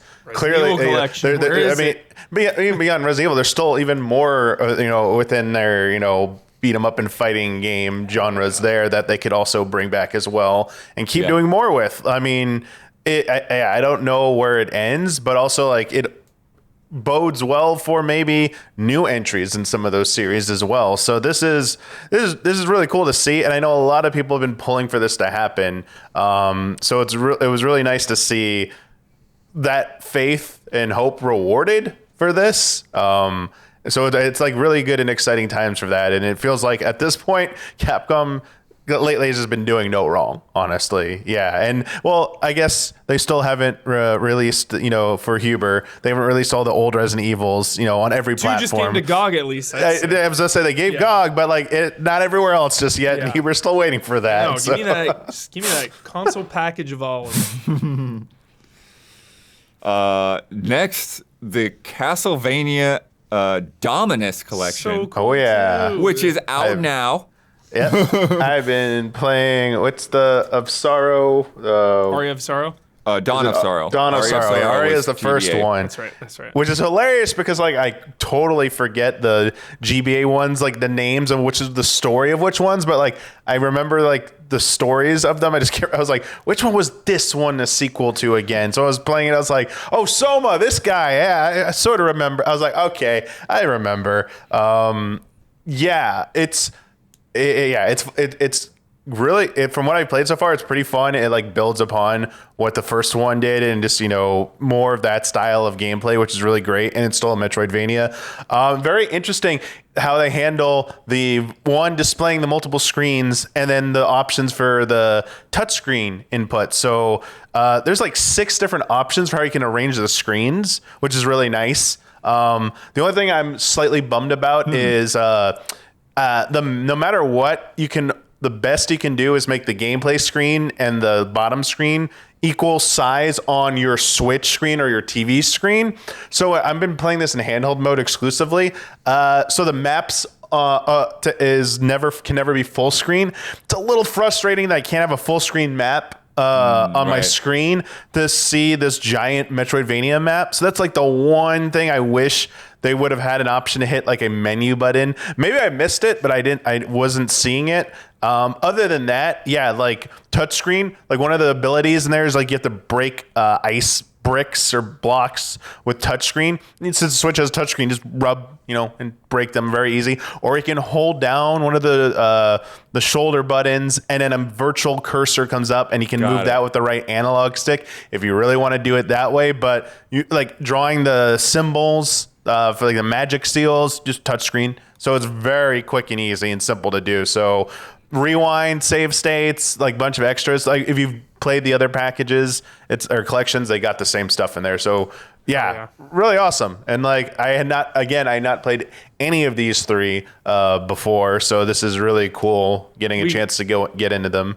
Every time one of these collections comes out, dude, we gotta be close to a new one. We gotta be so Switch 2, dude. Let's go. Come on. Yeah, I don't know if I played Aria of Sorrow or Dawn of Sorrow, but I definitely played Portrait of Ruin and Order of Ecclesia. Like, I love both of those. But it's cool just to see them, like, even doing DS games at all. Hell yeah. Yes. I don't know if there have been other DS games brought to Switch in collections like this, but that's coming to mind. But if anyone's still looking to bring DS games to Switch, this is more than service. This is perfectly serviceable. This is the way. If you want to bring other DS games, other third-party companies to Switch, please do this. Like, this works. This is satisfactory, absolutely satisfactory. So please bring on those DS games, set them free. And probably 3DS games, you could just do the same thing too. Yeah. So it's like, bring those on to Switch or Switch 2, whatever, because it's great. Yeah. Aspect ratios for 3DS are a little trickier. The wider screen up top, but yeah. Yeah, Definitely. some of the screen options like have this. You can make like the bottom screen of the DS bigger, smaller, like proportionally. Like you make the top screen a little smaller. It's interesting what they have there, and I wonder if they'll ever patch it any more. But it's not completely comprehensive, but it's got a decent set of options, I would say. We don't have to go into this too deeply, but I was surprised that this came out of nowhere. The theme still here. My Sims. Oh. They're bringing back My Sims. Do you remember My Sims at all? This is so obviously Sims was huge, but Of course, I played For- all the Sims 1, 2, 3, 4. for the Wii, EA brought out My Sims. It was an entirely different art style to try to get not just the Wii audience, but also to like get it bigger in Japan. Yeah. For console players. And yeah, they're bringing out this collection that includes My Sims and My Sims Kingdom or whatever it was. And it's coming out November 19th. I mean, this entire genre is evergreen. It's so hot, especially right now. So, Yeah. makes sense, I guess. Yeah, I mean, it makes sense in a way, but it's just like EA just usually just neglects anything in the Yeah, back catalog, you know, Very other weird. than like Burnout Remastered. So It's weird. I wonder, too, you know. cool to everyone- see him bring back. Yeah, like I said, we're getting so many like re-releases and DLC, especially 2024, the year of DLC, the year of the RPG. But with all the DLC and re-releases and remasters, part of me was thinking, I was just like thinking about it, is just everyone talking about how expensive games are to make. So now it makes even more sense to re-release something from a business standpoint. You know, they had less to gain back then, I feel like, but now with rising costs, it's like, let's get some of this back catalog out here. Just pump it out. Like, easy. Let's get a new game in here. I don't actually know if Damiani's popped into these or not, but I don't think that any of us are like that deep into Rune Factory. But there's a new Rune Factory, Guardians of Azuma, and like it looks like they actually like are taking a pretty big step up with this series. Yeah, was this Wukong? Yeah, Right no, it looks more like actual action RPG stuff. I mean, same with the other announcement with that Atelier game. They like looked like they were doing the same thing, like taking these series that I mean, this one more so because it has like the farm sim stuff and the life sim stuff, and you know, adding a little bit more flair. It's just, I think it's just they're just trying something different with it, and I think, you know, definitely. I mean, it's always been action RPG, I guess, or has been for a while, but like the scale of it, I think it looked more modernized, like kind of like, I don't want to say like it had looked like it had a little bit more of a budget. Maybe it was like, Yeah, well, I mean, that's exactly what I Yeah. feel like. Like, I feel like it's more budget, and the other thing is that like they are very specifically targeting more of a, you know, Japanese Asian aesthetic, and like, and it just like looks really different than past Rune Factory games. They also talked about like with the farming stuff, you can like use like this drum to make the crops grow faster, or a parasol to summon rain. So like little mystical things like that. But yeah, just like all this stuff with like the airships and the dragons, and just like, yeah, it just feels like a very fresh take for this franchise. Yeah, is this the one like I was mistaking it for Genshin Impact at first. Sure. One of the two. I was like, oh, is this Genshin Impact on Switch or something? And I was like, oh no, it's not. Sorry, these two announcements. The one that I don't know if you had it on your list, because I thought I think it's a big deal because it confirms that this whole series is getting remasters coming to the West. And Was it Tails? With the Legend of Heroes Trails in the Sky, the first. Yeah. Because now if you never got into those, like they're starting over, here you go. Like you can get into them a little bit more Yakuza easily. style. Yeah, it's like, oh, like that, like this has been I think huge. rumored or there's a report that this was happening, and now we're like seeing it. It's like, oh, that's pretty cool for that series. And yeah, Tales of like Grace's F, cool. In the back of my mind, I'm like, why not Abyss, man? Like you did Vesperia. It's like, go to your other most popular one. Go to Abyss, please, not Grace's. Like, Grace's great battle system. I do not like anything else about that game. It's like, oh, please, just like they brought Abyss to 3DS, but it's like, no, please do what you did with Vesperia and what you're doing with this, and please bring it to we need Abyss, man. No, what we need is Skies of Arcadia. Enough is enough. But that's Sega. It's a whole other. I don't care. I don't know. All these games are coming back like this. Throw us a bone here. And then Speaking of Sega, speaking of Sega, the last one that I'll bring up on this list, unless Damiani wants to throw something else out there. no, this is it. Yakuza Kiwami is coming There you to go. Switch. October 24th. So many more people are gonna play it now. Watch. Yeah, I mean, World domination. yeah, that install base. You don't mess with that. You don't mess with that install base. You know, Which ones are? I wonder how it's gonna like. Is Kiwami as technically like on a technical level the same as any of the other newer or other Kiwami style entries? It's like a gen behind, right? or is there like newer? Six got crazy. Okay, so for 6 onward would probably have to be on Switch 2. Okay. Yeah, six is like 6. Yeah, beautiful. Okay. So, yeah. Okay, I wasn't Well, sure no, where should they be- fell. Yeah. Yeah, should be fine. Should be fine on Switch. You know what was not fine? Huh. Goat Simulator 3 on Switch. That game was like, oh boy. No. That game was not going well on Switch. Nope. All right, let's move on. Wait, what about? What about what? Which? There was like a 2 games that are coming back. I mean, there's a lot more that are in there. The biggest one. What? Well, what? Suikoden? Well, we knew about we knew that. about these. I didn't include things that like we already. That been wasn't a new announced and announcement. No. God, They yeah, did. yeah. I think the date for Suikoden is new. Yeah. Yeah. But let me see what that was. It was like March 6th. Yeah. Yeah, we got a date. That's Yes. nice. Yes. Yes. Yeah. Yeah, they showed off Civ 7 in there. They showed off Five Nights at Freddy's. They had a lot of other stuff. Epic Mickey. Cool. But a lot of them, like the partner direct in particular, like a lot of things are just like montage. Yeah. Here are the games coming out and here are the dates that they're coming out on. Yeah. There wasn't really a lot of announcements in there. I'll be watching from the sidelines with popcorn to see people's disappointment in Epic Mickey in real time. Top 10 disappointments of my life. Nice. But yeah, we'll move on to the July sales report. Waited for you to get back for this, Huber. Thank you. From Matt Piscatella of Circana, going over U.S. sales in dollar figures. Overall, industry brought in $4.8 billion in July. Just in July? Yeah.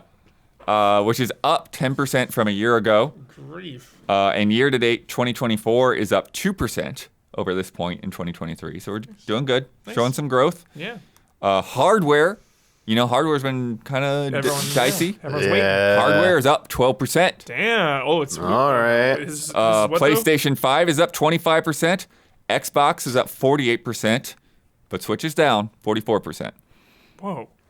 What month is this? July. July. July. And I think Damiani knows the answer to this, but I'm curious, Huber, if you know why.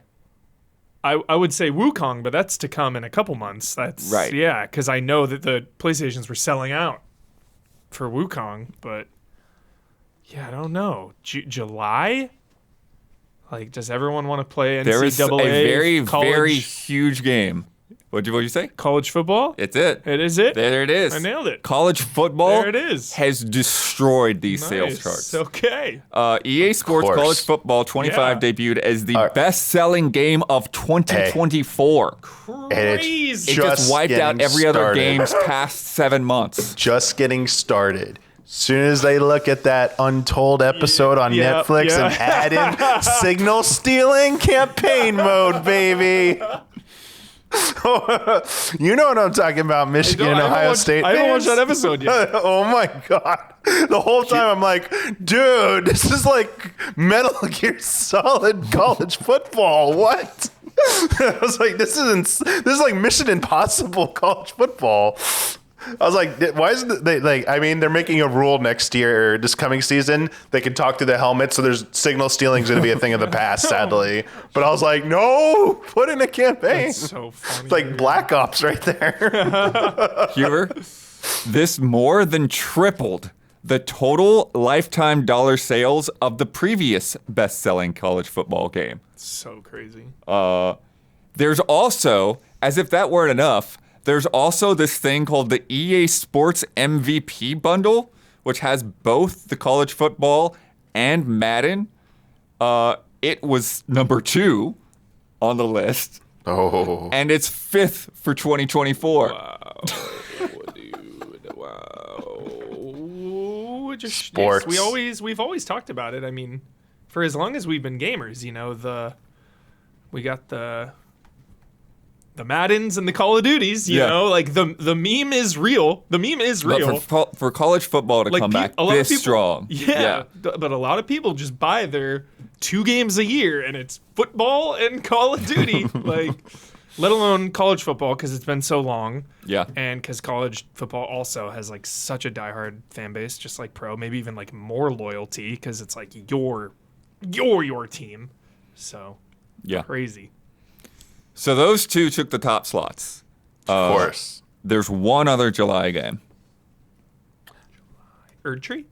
No, that was June. No. June. Yeah. July. Yeah, July. Elden Ring last month. But Elden Ring is still 3rd this month. It was right behind college football. Oh, nice. What platform? Switch. A Switch game. Okay. Oh, then it's think Nintendo Switch- World Championships. Yep. That Boom. got. How high did that get? Those physical editions only got to 6th place. Dang. Jeez. Wow. Switch install base, Damiani. I didn't get that high. Wow. All right. I thought it would be like top 20 or something, but dang, top 10? Jeez. The other kind of interesting mover, which I'm not sure what the explanation is, I didn't see a note on this. Tekken 8 came back in from 30th to 14th place. Evo, maybe? Maybe. Evo. Because Evo was something Yeah. with Evo in July. I'm not That sure. makes sense, because Tekken 8 was doing good at Evo. The Boars with Street Fighter in there or anything. We already saw Street Fighter get that bump. Was it the month before or something? Or I forget. I think so. I have always the important question: where's Mario Kart 8 Deluxe? Or where's Mario Kart 8? is up to 12. What? No, we're further away from Switch 2 now. No, it's supposed to be falling down so we can get that announcement. Oh no. Yeah, dude, that game will fucking sell forever. Oh, I got another Mario one saw that his came back. shadow. He saw Keanu. I got another one that slipped back up here that I don't know the story of. The Crew Motorfest came up to 19th from 37. What? Yeah. I know they had added an island or whatever, but still. That's wild. Yeah. That's why the Crew is like one of those silent killers that Ubisoft has. It is. They just keep putting out updates and updates and updates, and then it's like new gen, okay, new gen. Yeah. We'll put out a new game, Yeah. but God, they have so many of those silent killers, dude. yeah. Where's Sony's games as one single game as a service darling from this year at Hell Divers. Yeah, where's that? Where's their Helldivers 2 is at 13th place. fallen? Dipping. Just kidding. Dipping. Dipping. Concord. It was at time 11th to, before. Come on, Concord, make you move. Oh my god. Anything else you're curious about? GTA 5. It's not there. It's never Not there. Minecraft still on the list. It's always like, Minecraft is up. oh gosh, 5th place. it's up. Of course, it's up. Of course, Minecraft. Oh, how about Mortal Kombat 1? Mortal Or Kombat 11, I mean. 11. 1, right? Or 1. Yeah, yeah. Are we on 1? Yeah, we're Yeah, on we're 1. on one. Yeah. That's in 11th place. There it is. That's up too. Yeah. All right. How about Stellar Blade? No Stellar Blade. Not there. Love that game. All right, top 20. All right. Wait, last one. Oh. How about Infinite Wealth or Dragon's Dogma? Like a Dragon or Dragon's Dogma? I don't think that they're there. Yeah, I don't think Yuck has No. it's been on there for been more than a month. Or Rebirth? That's Rebirth, I not been don't on think there is there, for a no. long Yeah. time. It fell off.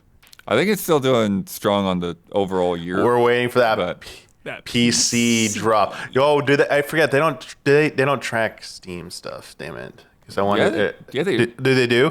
I want to see. Because Ghost of Tsushima is up because of I'm Steam very sales. I'm very curious about September Circana then for 16 Final Fantasy 16. Yeah. But I'm gonna ask about that immediately when we get Hell that in yeah. October. Yeah. All right, Blood, lay it on us. Top 20. So 20th, Ghost of Tsushima. Awesome. Still hanging in there. Sakai, Oh dude. wow. Yeah, second month from the PC release, I Nice. think. Dude, if we see Ghost of Tsushima 2 like this year, if we see it this year, I will be so hyped. Holy shit. I wouldn't put that outside Yeah. of the realm of possibility. They've been cooking. 19th, the Crew Motor Fest. 18th, Rainbow Six Siege. Oh, okay. Silent killer, dude. Mm-hmm. Silent killer. 17th, UFC 5. All right, EA. 16th, Sea of Thieves. Still doing really Nice. well Nice. with that PlayStation release. 15th, Luigi's Mansion 2. Yo, nice. 14th, Tekken 8. 13th, Helldivers 2. 12th, Mario Kart 8. 11th, Mortal Kombat.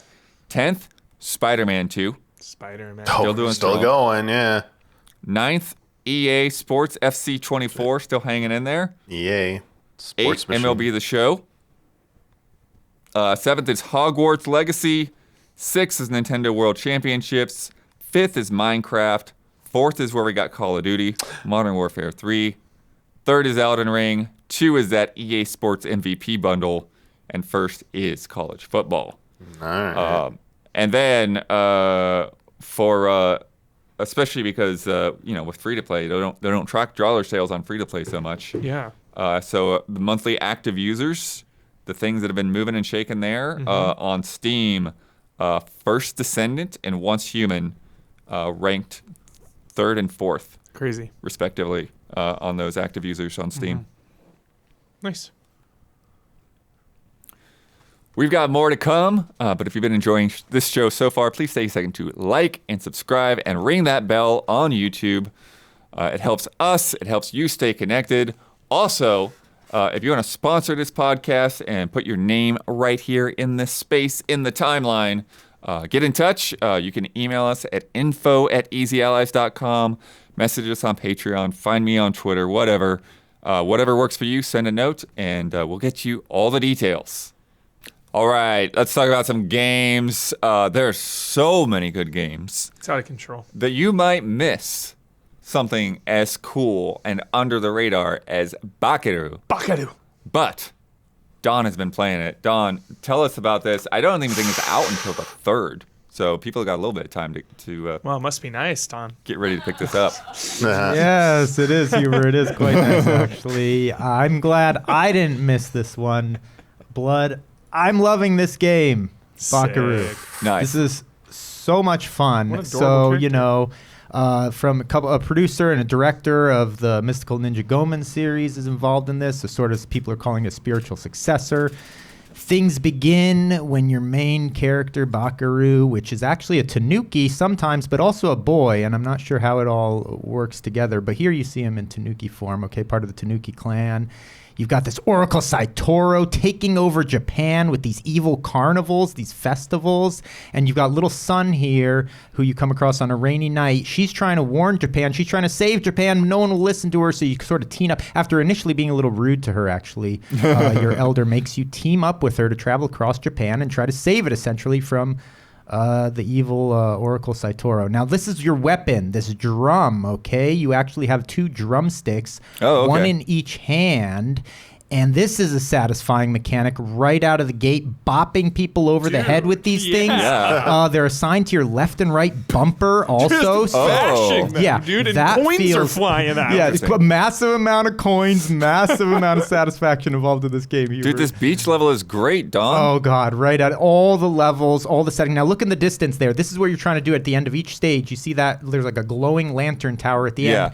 Throughout the stage, you need to find these different hidden lanterns, break them up so you can unlock the big lantern at the end of the stage and drum on it. You got all sorts of cool character designs, some of them reminiscent of Mystical Ninja Gomen, some of them kind of new, all these quirky kind of carnival type creatures.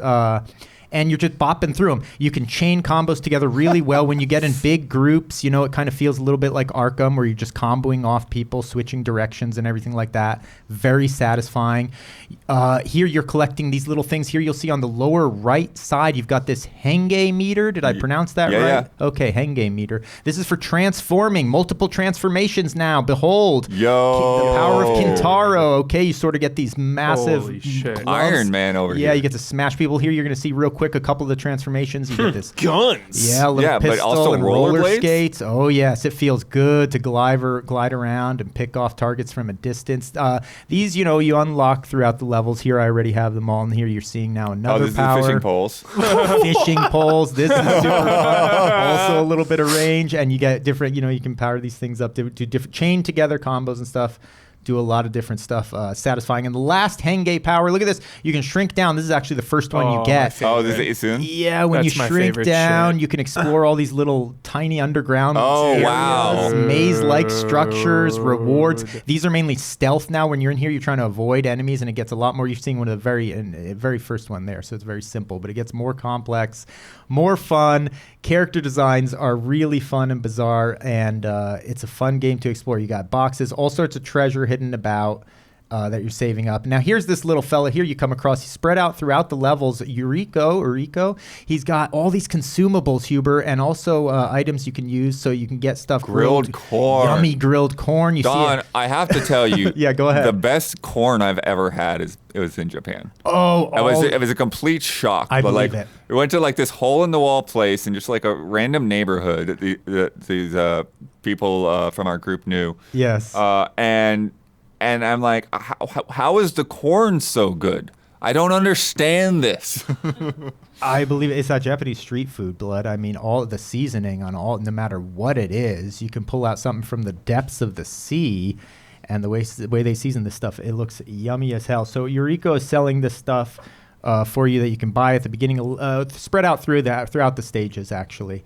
And consumables, but also, there in your bottom left, you can see you can get certain items that you can then use Got it. at will, which is nice. Here you see me charging up the stick. There's various charges you can do, double. You can set off kind of a shockwave when you do both of them. You unlock various moves as the game progresses. Nice. So look, there's a firework I set off. Rad. Look at this, Oh. Hubert. Look at all this payday. Oh, that feels good. If I only God. would have used that little cat and that lucky cat on the bottom left, those coins would have been quadrupled. Oh my God, it feels good when the whole screen is just covered dude. with gold coins. Yeah, you've got all these little mini bosses and stuff spread out through the land that you kind of got locked into these arena battles. Sekiro right here. I was going to say, Yeah, and it's a very nice balance. That's one of the things. Something like 40-something stages throughout this whole game. The length of the stages are nice, but it's a nice, easy ramp up. I would say it doesn't even begin to start to push back a little bit till maybe you're maybe 15, stage 15, something like that, in the teens. So it's a real, and then it does ramp up. But here you're seeing some early stuff. And then here now we're seeing, once you get back into the levels and you've unlocked your Henge powers, it obviously makes things easier. But then new enemies start appearing and stuff like that. So it does, the replayability seems like it's there. I'm going to talk about some of the hidden stuff in these levels in a moment. But this is what happens when you get to the end of the stage after finding all the hidden lanterns and destroying them, as you'll see me do here, I believe. It's going to unlock this big boy lantern right here. Well, we didn't see the unlock animation, but this thing is already unlocked. And when you get to the stage, you beat on this left and right with your fingers. Very satisfying gameplay mechanic. Fill up the meter, and you beat the stage. All the music, the sound effects, everything you're not experiencing here right now is as glorious as the visuals, okay?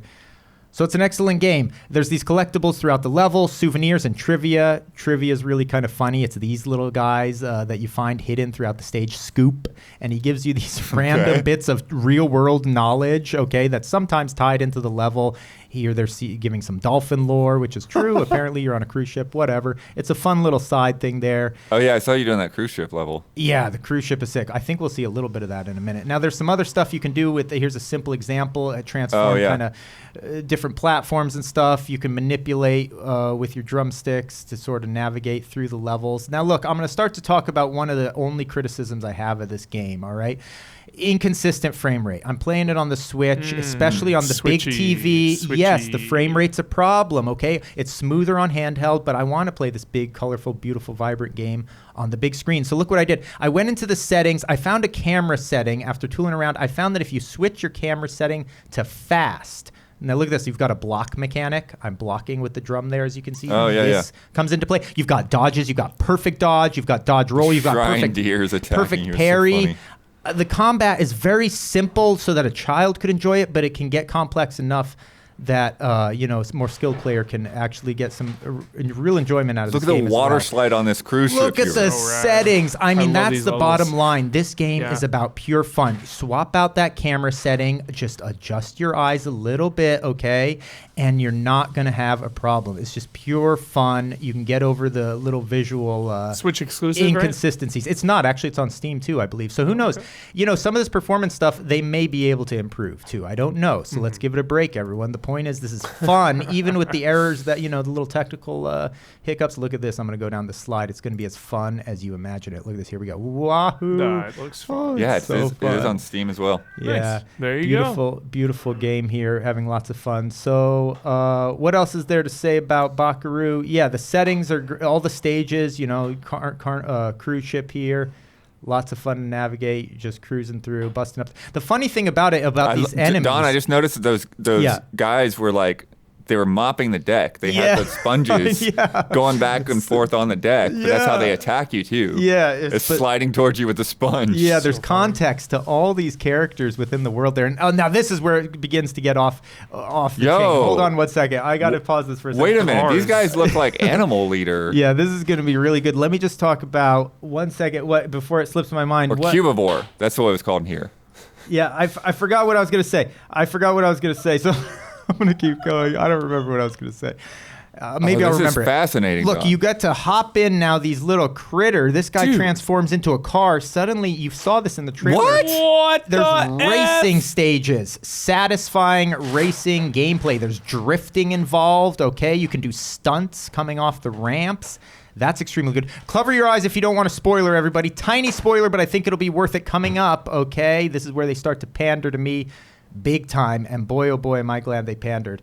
You're going to see it come up very soon. You better. Here it is. Oh, Racing becomes involved. Okay, aerial flight. They showed it in the trailer. You can fly with this little doggo. He transforms into an airplane. So suddenly you have like forward, shoot 'em up gameplay of like 3D shooters.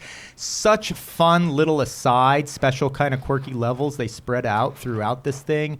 The name of the game is fun, and it's ample. So now, when we first saw this trailer, Damiani, some of the stuff, I was like, what a mashup of different genres. Initially, I thought there was some, 2.5D platforming. It turns out the whole game seems to be 3D, but there are sections like this where you sort of get into, rotating sort of 2D or sort of forced. So the camera's fixed here. You're not doing this to make it look like that? Yeah, right. No, yeah. Okay. There will be forced. Some areas, you're going to be forced into perspective. Now, look at this. At first, you're navigating the map on foot. This is not a spoiler. They showed it in the trailer. Yeah. Eventually, you unlock this flying teapot contraption that you're within. You can fly all over the whole map, which is very large, actually, and explore everything. Look at this. You've got turbo boost on this thing. Nitro on the teapot. Light it up. No limit to this, Damiani. You can just floor it and tool all around Japan, all the prefectures. All this stuff is historically accurate to a certain extent. It's a mixture of accurate history and sort of Japanese folklore. So with the cool thing about this game, all these cities, all these provinces, all the towns, even the characters, I'm looking this stuff up online and it's like real. These characters, you're inside your teapot now. Look at this. You're inside. You've got a hub. You've got trophies you can check out in here. You've got, go ahead. Oh, I just said penance as well. Oh, yeah. You got penance. That's another collectible you find spread throughout the stage. Look at this teapot. You have different various characters that you sort of join up with you and hang out in your teapot, big machine with you. And there's the doggos. There's the doggos over here hanging, Look at this. out in your teapot. Puts Super Mario Galaxy to shame right here. Look at this. Well, it The puts it on notice. hub at least a environment I'm little talking bit. about. Look at this. The world. You've got this big computer. You can Who needs a warp around flying the world. Mario face spaceship when you got a tea kettle pot? The tea kettle also, because this was shown in the trailer too. This is the thing that's transforming into this giant war machine. Now, Right. I'm not going to spoil that stuff for you, but the tea kettle can also be powered up into this war machine you operate to get in these epic battles. Oh my God, it's unbelievably sick. So yeah, all the historical stuff in the game is super cool. How like this character you're fighting right now, Urashima Taro, is like actually a folklore character. And you look this up, and there's just all these lore about this. There's all this information about the stages. You have all these specific geographical locations you're exploring and fighting in. And you look this stuff up, and it's all based on reality. So it's like really neat amount of just real world and Nice. real fiction world mixed into this game. A little tiny, I wouldn't call it criticism. I wish they would have maybe included some of that within the actual game. So you'd have to go outside of the game to see how all this stuff, it's based on. But whatever, it's just like a neat little aside, Yeah. It makes it fun. Yeah, it's the kind of thing that originally this was just released as a Japanese exclusive, and this is just stuff that everybody knows from Yeah. school and growing up and everything, and so it's really cool that they took the risk to bring this out here. So I hope that people check this out. Hell yeah. I do. Absolutely, highly recommend, sick and as highly, hell. highly recommend. I think it's Nice. very Just- minor faults are very forgivable. And again, we brought it up when we brought up the trailer, but this is a good feel. The team behind this are also, they did Yoshi's Crafted World. They did Princess Peach Showtime. They did Kirby's Epic Yarn. Oh. So yeah, these guys are known for doing some pretty good games, but this Nice. feels like it's at the top of their list so far. Jeez. I'm very happy with that. Highly recommended. Check it all out. One more to add to the list. Jeez. Bakeru. Love it. Sick. Sick. Thank you so much, Don. Thank Yeah, that's you, awesome, Blood. Don. Thank you. It's one of those things where the trailer was amazing, and then the more you show me, it's like, oh yeah, Yeah. this is it's living up to the hype. Don't skip. Huber, we got Jones and Damiani to talk about Star Wars Outlaws earlier this week, but you were out, and you've got to dive in Yeah. among all the other games that you're playing, among Concord, among Wukong. But definitely don't need to go too long into it, but let Yeah. us know what you think about Star Wars Outlaws. It's a mixed bag. That seems to be what I'm hearing. It's a mixed That bag. tracks. Yeah. Parts I really like, parts I don't really like. Yeah, I don't want to talk about everything that I'm sure Damiani and Jones got into all the It's 35 minutes Yeah, long. yeah, they got you into get all Jones talking. so it's all there. I'll just randomly, go into my random thoughts. I really like a lot of the platforming areas. You'll have to infiltrate something and it'll be a platforming thing. What I love about this is that it reminds me of OG Assassin's Creed games. Yes, there you Fucking go. Assassin's Nice. Creed 2, Yeah. the tombs and stuff you would go in trying to figure out how to get through the area. I really, really liked that stuff. A lot of this game, I'll be having a ton of fun, and then I won't be having fun, and then I'll be having fun again. Just a lot of this game, there's a push and pull. The pacing and the directives and the objectives are just. Sometimes I find myself just kind of wandering around and getting stuck and lost in weird ways that I shouldn't be. Huh.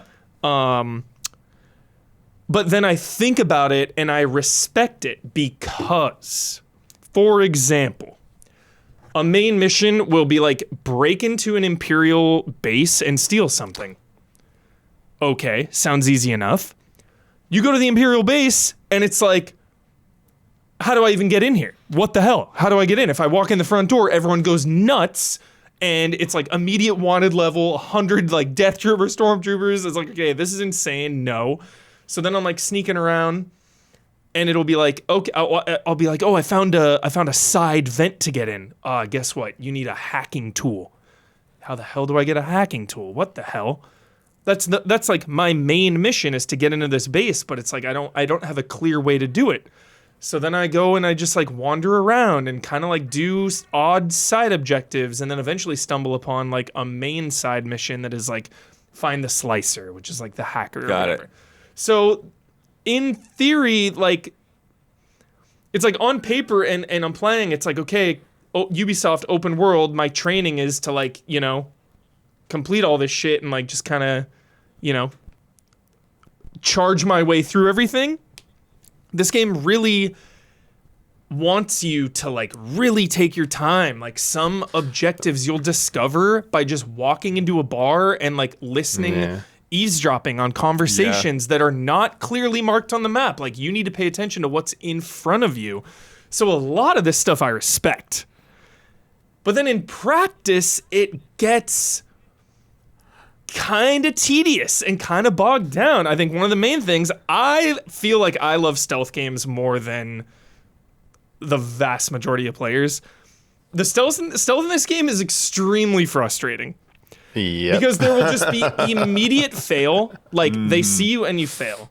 And sometimes that's fine. But you mean fail like you have to go back to the checkpoint? The checkpoint. Do it again. Do it again. Back to the checkpoint. It's just like, okay. And I think it's frustrating because the AI is simultaneously the dumbest shit I've ever seen. They're so stupid. But then all of a sudden, like, you'll be sneaking around and someone will spot you like a mile away. They'll just be like, yo! It's like, what the hell? Like, sometimes I'll be creeping up on someone. I'll be right here. They won't see me. But then other times, they're just like, eagle-eyed, got you. Back to the checkpoint, buddy. So that can be a little weird. So yeah, I think one of the main things is like I really get invested in the story, like the way it's presented, what's going on. I'm like super into it. And then I'll just hit these weird gameplay roadblocks where I'm just like fighting with the game for fun, you know? But then I'll get into another rhythm where I'm like finishing objectives, getting in there, I'm invested in the story again, and then just like, bah! So yeah, the pacing is just super weird. Sabacc. Sabacc, though. That's how you tweet. Absolutely obsessed with the card game Sabacc. It's a gambling game. It's super, super fun. Super easy objective. It's like make a pair of 2 cards. That's it. 1 yellow, 1 red. Pair them up. You win. Lower to 0 is the better. So like 2 1s would be like the best, or 2 2s. You know, 2 3s, 2 4s. So like 2 1 and 1 is the best. So really, really fun. The Star Wars aesthetic and vibe, I think, is pretty spot on, Damiani. What do you think about the overall Star Wars vibe is great. So, especially when you're in like closed environments, like either ships or in like the cities. I was talking about with Jones, like and now that because now we can talk about with Dawn here.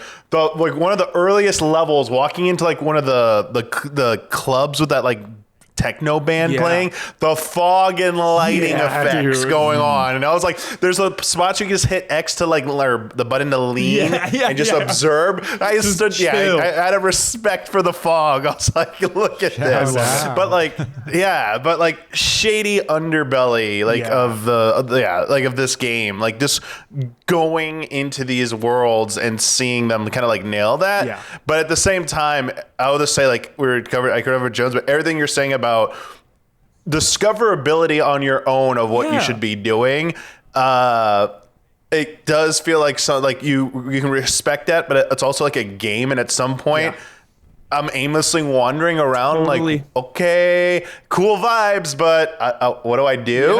I do know there is stuff in the accessibility and options to maybe guide you a little bit more. I set that all to the default stuff. I'm on default. But I did see you could crank it up, so I wonder if you crank it up, it maybe isn't that, cumbersome. I also appreciate you can turn off the yellow paint.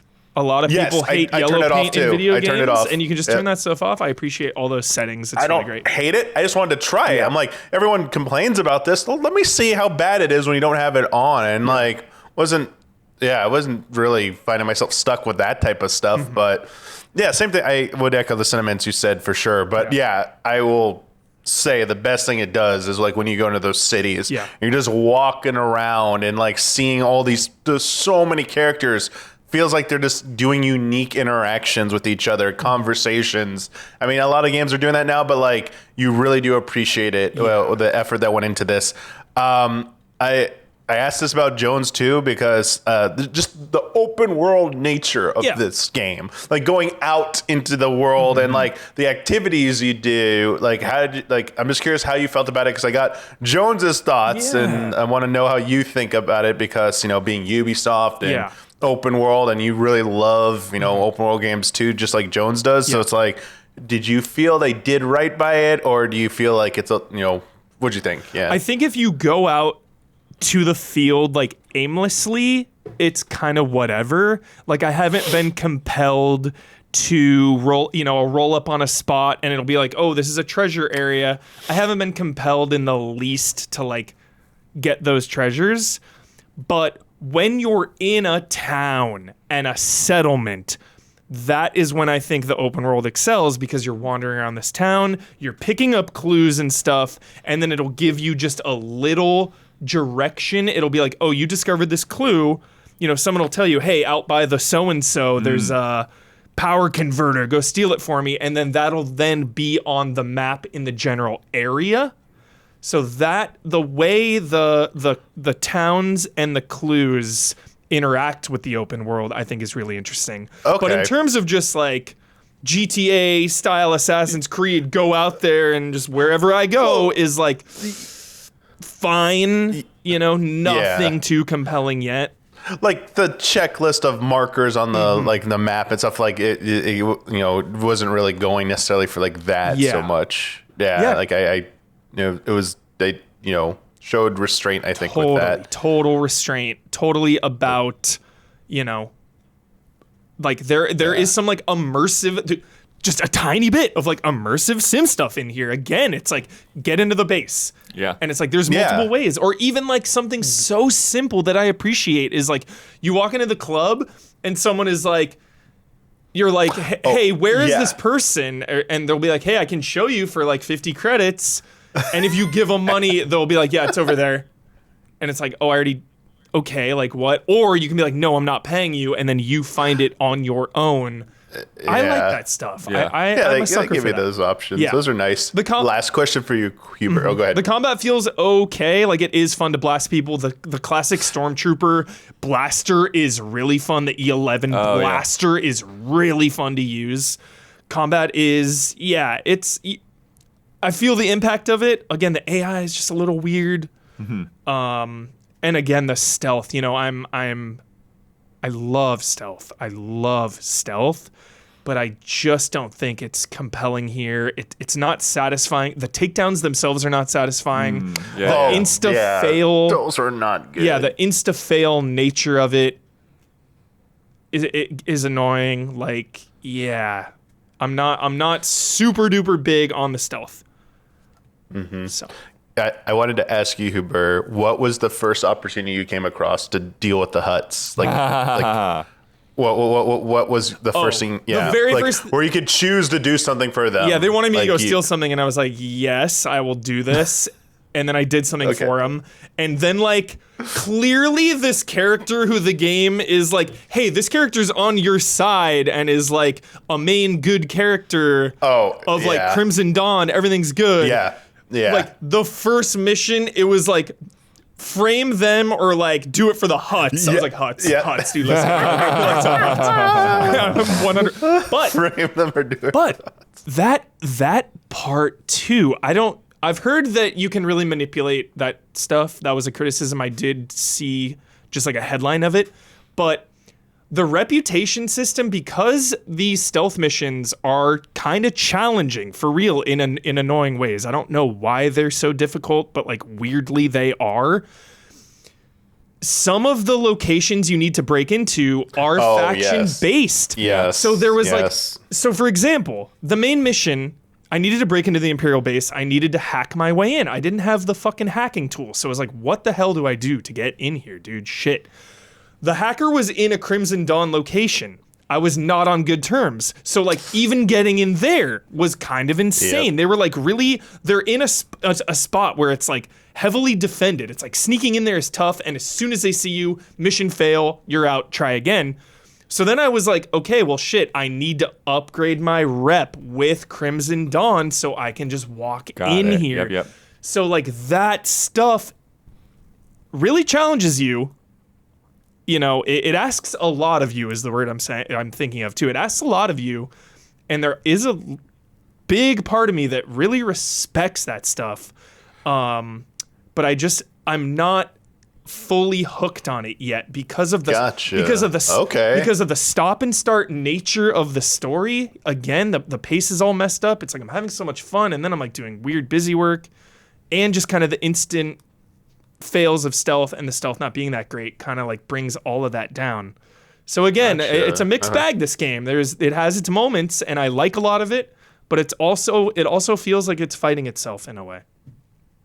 So okay. Next time, dude, we're going to be checking up on all these games in the coming weeks. We might get back to this because we were thinking of having Jones back in here after he got done with it, but we'll kind of see where you're at, where he's at, and all that. Yeah, and even when this whole time when we've seen this game, we're just like, yo, 7 or 8 range. You know, I was never expecting Outlaws to be a 9 or a 10, and I feel like it is in that swimming in 7s range right now. So got it. Yeah, and I've also seen people who've kind of flipped on it as they got deeper in. I bet. Yeah, once you really, because again, it's. Like, I've had to train my brain, you know? It's not like an Assassin's Creed where you just, like, go here, do the thing, go here, do the thing. It's like, okay, wait a minute. I actually need to stop and think. Yeah. You know? I need to stop and think and take it a little slower, which is not usually what gamers are doing. You know, they're flying in there doing stuff, so, yeah. Cool. Okay, next up, I've been playing Visions of Mana for past couple of weeks. Uh-oh. You didn't see the breaking news, did you, Blood? Oh, no. Breaking news? Breaking news. What are you talking about? Tencent and NetEase are rethinking their Japanese strategy and investment, and there's a report going around that Oka Studios had mass layoffs today. The developers behind Visions of Mana. Oh, that sucks. Yeah. We should have one of those, like, 20 How days. shitty is We that? should have one of those, like, 20 days since the last, accident or whatever. We should have days since we didn't mention layoffs. We don't want to. Fucking every single one of these podcasts. I'll have to dig into that later. But that's it's breaking I did now, notice the sorry. NetEase logo when I booted it up. I'm like, wait, NetEase? Like, okay. Yeah. 0 days. Also, like, they've been just all about expanding lately, so that's that's just them. But like now people are freaking about Grasshopper, Nagoshi Studio, of course. Like all those studios now. It's like, of the is this gonna get bad? Currency differences and stuff because with the people PS5 are thinking price it going has. Yep, they're thinking it might be related to something like this. The economy there is just like, well, this is so. It's partially that, but it also, remember, it's a Chinese company, and like apparently Chinese company is not doing as well either. So it could be like a 1-2 of like, things might get much worse before they get better. So buckle up. Wow. Okay. Well, thanks for the update at least. So I'm not in the dark entirely. But sorry to put a damper, but it's like. Harsh realities. Yeah, it's just like you gotta acknowledge that because it's like, oh god, like sure doesn't matter. You have like a game coming out day off, and I'll do this to you. Seriously, what the hell, dude? Is this out like today? Yeah, that is yes. Visions of Mana. Happy release day. First new Mana game in over 15 years. So wild. It does have some of the original staff involved as well. Yeah, I finished the demo. Remember, I finished that. Oh, thing. right. Yeah. The demo was fun, and like I've really been digging it. You know, it's like I'm not expecting it to be the among the greatest RPGs of the year or anything like that. But it's been a really great to have a new game in this series. The past few years we've been getting remakes after remakes, and we had the Trials of Mana remake, we had the Mana collection, and in each of these remakes, it's like you could see them like stepping up the budget. Here we go. Okay, one of them was a little bit different art style, and that was interesting. But with this one, it's like, okay, now we've got like a Mana game, and it's like it doesn't have a Final Fantasy budget, but like it looks really good, and it feels really well fleshed out. And even just like this opening cinematic, showing the mana tree and all of that, like it's just really, really cool. And like you can see a little bit of like the open world here, and we'll have more footage here if you're watching throughout. But like I really, really dig the art direction in this game overall. I really like the environments in particular. Like they feel very like wide open without being, it's not fully open world. It's like, here's this chunk, here's that chunk. Here's a nice vista here. Always love that. Looking out over one of the environments, and they are just like the lighting and the way the buildings are designed and the character design, like it all just really feels like it reinforces like even like some of that early art, from the manuals and That's stuff super cool. of the original games. And it's just, it's been a cool place to explore. Here's a bit of the story, because it departs a bit from how the story has been set up in past Mana games. So there's still a mana tree and the elementals and all that. But basically, like there are these villages around each elemental, and every 4 years, Olympics. the fairy of the elemental chooses what they call an alm from the village. Oh. And this is kind of crazy. And obviously there's some people that have mixed feelings about it, but mostly people like respect this and they feel like it's an honor. And these alms go on a journey together with the Soul Guard, who is your main character, Val. He's the guardian of all the group. And they take a journey to the mana tree to give up their souls to the mana tree and keep mana flowing throughout the land. And in the cases where people have refused that, or if like something prevents the alm from making the journey, then that village like gets wiped out. Like there's a natural disaster. Whoa. Jeez. High stakes. That's like Xenoblade right there. Right. Like 3. Jeez. Very intense. So so that's the journey that you're on. And I was getting like Final Fantasy X Summoner vibes It's a little 10, bit. it's 10 means Xenoblade 3 here. Holy crap. Yeah.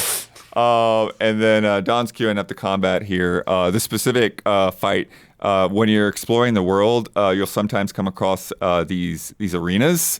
And you can only access an arena if you already have the elemental vessel for that. So there's a lot of these things with the different 8 elementals that kind of play into things. And so you go into these and you just, it's like a combat trial with a bunch of waves and stuff. But there's a lot of things tied with the elementals in this. The biggest, which you can see here, Val is equipped with a wind elemental, and so he's got this great sword. And so equipping the elementals onto each character changes their class, and the classes are all unique to that character. So you've got basically 8 different classes for each character, and there's 5 different characters. And so there's a lot of room to play around and experiment and try out different weapons and different abilities and things like that. And so when you have, and this is Morley here, and he's using the moon elemental, which is kind of time based. And there's these points out in the world. What is going on the? Yeah. What is that, dude? It looks like millennia is attacking. He's slowing the time of the river so that you can cross the ice that's flowing down river. I thought it was like freaking Sephiroth. Okay. Like it's a little much. Yeah, like it's like Omni's. Yeah, dude. Yeah. There's another thing with the time one where sometimes you'll come across a treasure chest and it's already been opened, and you rewind time to then open it. So that's cool. That's cool. And then this one with the water elemental, like there are these bubbles that you can float up through. So there's that kind of thing. Yeah. And she's equipped with the water elemental at the moment, so she's got the scythe. But by default, she uses a flail. So so you have like your base class for each character, and then you have a different class for each elemental. Cool. And when you equip a class, then that determines which weapons you have. And some of the weapons are shared between different classes. So like there's multiple classes that will use the greatsword. Yeah. But then they'll have other things that are associated with it. And then separately, there's like these these paths that you can go down and unlock different skills based on each elemental. Some of those are like passives that are only effective when you are that class. But then there are other things like skills and spells and stuff like that you can then equip no matter what class that you're in. And when you're in and then they also unlock in like 3 different groups. And so like the first group, they're all pretty cheap to unlock, and so you can just basically get all of those. Yeah. But then like when you get into group 2, it's like, oh, these start ramping up on like how much they cost, and so then you really start to think about like, okay, which like fighting style, which weapon do I like? Because that's one of the things that like with the combat, it is a little loosey-goosey, and you have like your AI companions, and so it's like you're all just kind of like mashing through enemies at the same time. And so sometimes like you'll get into fights and like you just like wipe them out in no time. And then other times there'll be like these enemies that are like a little bit harder. They call like nemesis enemies. Stars. And so those like you've got to be a little bit more careful, a little bit more strategic. And so with that, with your abilities, so just like in open combat scenes, like you just do like light attacks and heavy attacks, and there'll be like some extra things like when you stagger, she does that spin with the scythe. Love a good scythe. But then if you like hold the R1, then you have certain spells and stuff that are like quick assigned, and so you can pull those off in real time. But then you've also got the traditional ring system in the Mana series, and so you can like go to the ring, it'll pause time, and then you can like, okay, select the spell, select the enemy, be a little bit more tactical. Top on 10 that. dopamines of all time, Blood, is opening a treasure chest in an RPG. Oh yeah. And those are like actually like a lot of these, like even though they're like pretty big environments and they can take a good amount of time to explore, and same thing with the towns. Yeah. They have a really nice system with the exploration to where they will mark on your minimap these little points of interest. They're like blue dots. And so if a blue dot is there, you know that there's like something that's like a little bit more important, like a treasure chest, or like there are these elemental stones that will give you points towards your skill tree, and some other things like that. And then like smaller things that are just like little consumable items and stuff like that. You'll see like a little yellow thing from a distance, but it won't be on your map. Cool. So exploration is pretty nice and streamlined. You can dash. You can swap between characters really quickly. So you can have 3 in your party at any given time, and then once you get to like the 4th and 5th character, then you go to like the party makeup and decide who's going to be active in your party. And then I'm all over the place. Stop me if I'm going too quick. And then with the AI companions, you can also set like how aggressive and stuff that they're going to be. And so like you can say like, okay, are you going to hang back? Are you going to be like all into the fray? Are you going to use up all of my items? Are you going to, use up all of your mana? Stuff like that, because you can sort of, you can be using one guy, and then even if you're controlling, the squirrel girl here, you can go into the ring system and pick somebody else. Oh yeah, and this is her water class strike. Dope. So that's another thing with the, going through all of these different classes. It's just fun to like build up that class strike meter and like, okay, so what's this guy gonna do? What's this one gonna do? And then where I'm at in the story now is like things are starting to get intense. I've got 4 of the characters, 3 of the elementals out of the 8 elementals. So I imagine there's still a ways to go. I'm like 25 hours into it. Wow. But It's aesthetically pleasing, but I love it. I Yeah. love the way it looks. yeah, I love all the characters. I love Morley, the cat guy. He's on like that's the Nightblade class. Nice. There. And what's cool with so his default class has a katana, and I'm like, oh, I like the katana, but then I like the look of the Nightblade. But the Nightblade uses 3 daggers. Whoa. So he's got 1 in each hand and 1 on his tail. That's so rad. That's so There you cool. go. And when you hold the triangle button, he does this really quick like teleport dash, like just zipping her back and forth across multiple enemies. Awesome. So yeah, like I don't know. I don't know what if you have questions. I'm liking it. I do think like the combat is one of those things where it's like you kind of have to like experiment a bit with what rhythm of each weapon Yeah. to like feel like, okay, I'm feeling this weapon, I'm not feeling that one as much, that kind of thing. And you're invested in the journey of the characters, story-wise. Yeah, I'm liking where the story is going. They've Yeah. had some neat little twists on things, and again, with that whole thing of like, everyone's going to sacrifice themselves. Yeah, that's hardcore. And like at some points, people have reasons for why they might not want to go, and they might have doubts, and it's like, questions of like, is there a better way to do this? And there's just one guy out there who talks about it. It's like, well, in the past, Yeah. like he's like studying ancient history, and it's like it wasn't always this way. It's like we all grew up with this, but Tomes. Yeah. Tomes hype. so trying to Nice. figure out like, okay, who to trust and how that's going to go. Obviously, it's not like a Bethesda RPG. You don't have any real Yeah. choices in the matter, Yeah, but yeah. following where the choices or where the journey's going to go.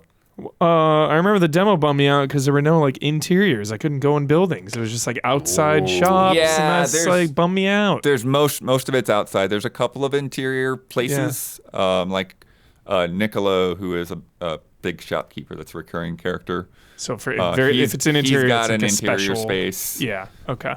And then most of the buildings don't, though, for sure. Yeah. I would say too, like the side quests are kind of nothing. It's very much like Go here, fetch this, come Go here, back, get some pick XP. this thing up, take it back. There's also the kind of like the Elden Ring kind of thing, to where it's like there's somebody that like looks at these paintings, and you have to find the vista Yeah. that matches the painting, and then they come to that spot and tell you a little bit of a backstory. But Nice. most of the side quests, I'd say, don't really have a lot of interesting story tied to them. Sometimes they'll give you some good like consumables and stuff like that. Yeah. There's also just like a ton of stuff to pick up everywhere. Yeah. There's just like picking up sap or honey or whatever, like all over the place. But it's like you get so much of it that you're like, okay, it's like I don't have to get all of it. I've taken everything out of this dude's shop with the amount of honey that I have.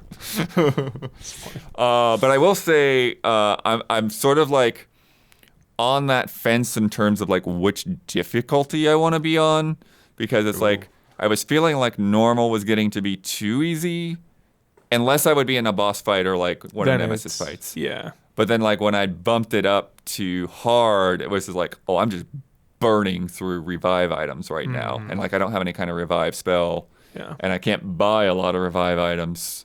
Economy, So dude, that's good. figuring out like where that line is. Yeah. And I think now that as I'm starting to like get a couple of level ahead of things, that like, okay, maybe I'll keep it on hard. Yeah.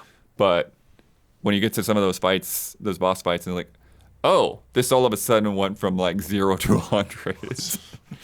That's another thing that I think is a little funny about it too, is like like a lot of like big like kind of open area RPGs like Xenoblade or whatever will have like the big massive monsters just floating around that like you don't want to mess with. It doesn't really have that, but instead there are these ruins where there'll just be like a mob of like level 50 something enemies that just look like normal enemies. And I'm like, okay, don't mess with them Yeah. right now. I guess that's endgame stuff. Yeah, come back. Put a marker on it. I took Come on in. Yeah, I took a try at them, and it wasn't like they weren't destroying me, but I was doing nothing. No damage. It's like, yeah, Yeah. I'm just wasting my time trying to fight these guys. I like that though. It's like, okay, come back to this later. That's Yeah. always so fun. I found a guy that like there is a side quest where it's like go find all 8 ruins across the world. So like total end game thing. Yeah. I didn't grab it for this talk with Dawn, but there was a really cool Kraken boss fight. Nice. You're on a ship going from one continent to the next. Oh yeah. And Dragon Quest, dude. Tentacular. Every time I think of that. Yeah. Trying to think of it. I've left everything out, but I'm enjoying it. Got a long way to go, but I'm definitely gonna keep putting some more time in, see if I can Close get it to out. the end. Yeah. Dope. Nice. Definitely want to see what happens with where the story is going. Yeah. It's definitely got me invested in that. Yeah. Yeah. You rocking English VO, Yeah. and it's fine. Yeah. I think the VO is a little hit and miss at times, but I think just the main cast of characters is nice. Yeah. Cool. How'd they pronounce Kraken? Oh, great. I don't know that they actually do pronounce it. Interesting. I'm not even sure if it's like actually called a Kraken or what its name was, but yeah. Okay. They're avoiding it. They're like, we're just not. Well, We're not going to say it. Yeah, you mentioned the VO, so I'm curious. Oh, one thing that was really funny, for the longest time I was annoyed that I couldn't run in towns, but I could. I was just pushing the wrong button. Oh my god. So there's 2 ways to run. One, you can dash and then it will dash into a run. Yeah. Or you can hold down you can click the left stick and then it will start running. And in towns, for whatever dash. reason, you can't dash Yeah. and you can't double jump, but you can click that stick to run. That's silly. But you also can fast travel to like any of the shops and stuff when you're in a town. The fast travel system is really generous. Sweet. So with those side quests and stuff like that, it's like even though like I'm not getting a ton out of it, it's like it's so convenient to just pop back to this other town that it's not that big of a deal. Got it. Yeah. Sick.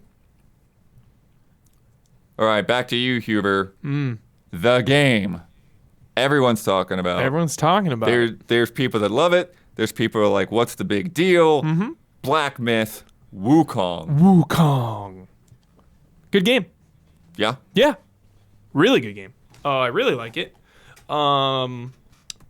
It starts off with a bang. You know, I think that's so important is like, this game starts off high stakes. Nice. It's got a good vibe. I'm going Chinese VO here because this is like the most Chinese game Okay, I've yeah. ever played in my life for sure. That Journey makes to the West. that makes sense actually. Yeah. Like Oh, unless there's yeah. like a lot of call outs or the something. vibes are right. But yeah. Yeah. The vibes are right.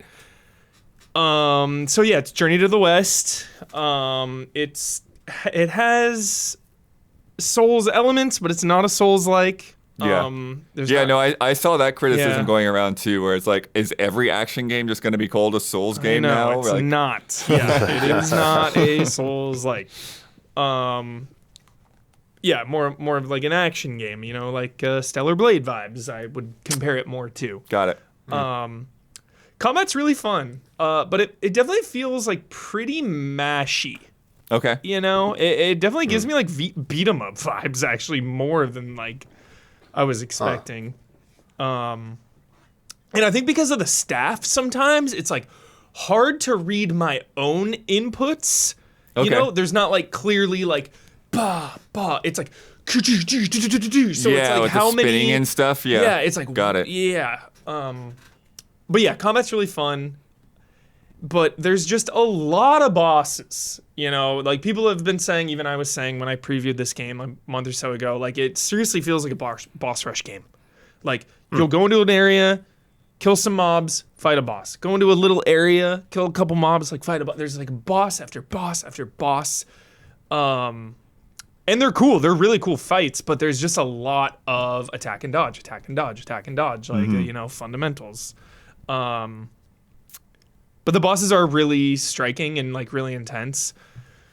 But if you don't like replaying bosses over and over again, like you're going to have less of a good time on this game because it is pretty challenging. I have gotten to a couple bosses where I would die like 5 times in a row. You know, do it again, do it again, do it again.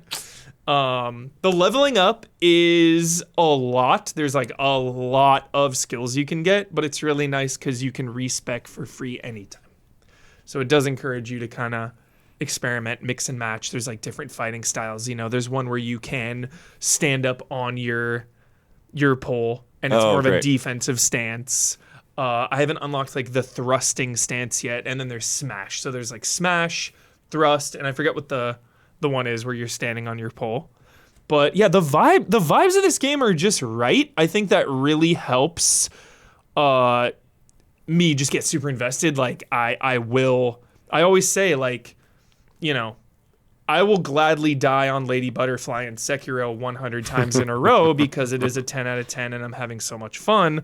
But I will not put up with that stuff in a lesser game like, you know, I hate to say Dolmen, dude, but you know, you need the game. You need the game to be great to put up with difficulties and or shortcomings. Right. You know, so I think this game is good enough for me to put up with dying on a boss multiple times, you know, because I want to see what's next. I'm invested in the monkeys and the story, like, and the cast of characters. You know, you just meet these weirdo characters, like this little hairy guy, just, you know, is basically your guide. I haven't read or seen a Journey to the West thing since that Jackie Chan Jet Li movie in the mid 2000s, so my lore is a little rusty for sure. But yeah, I'm having a blast. What about, so like in the trailers, like I've, you know, see some like things that are just absolutely massive looking. Like, yeah. How much do you like kind of change in terms of like that scale from, you know, kind of like these kind of bigger but mid-sized guys to just something that's just insanely huge? Yeah, I haven't fought anything like super big, but like definitely some big bosses. Okay. I haven't fought like any giants yet.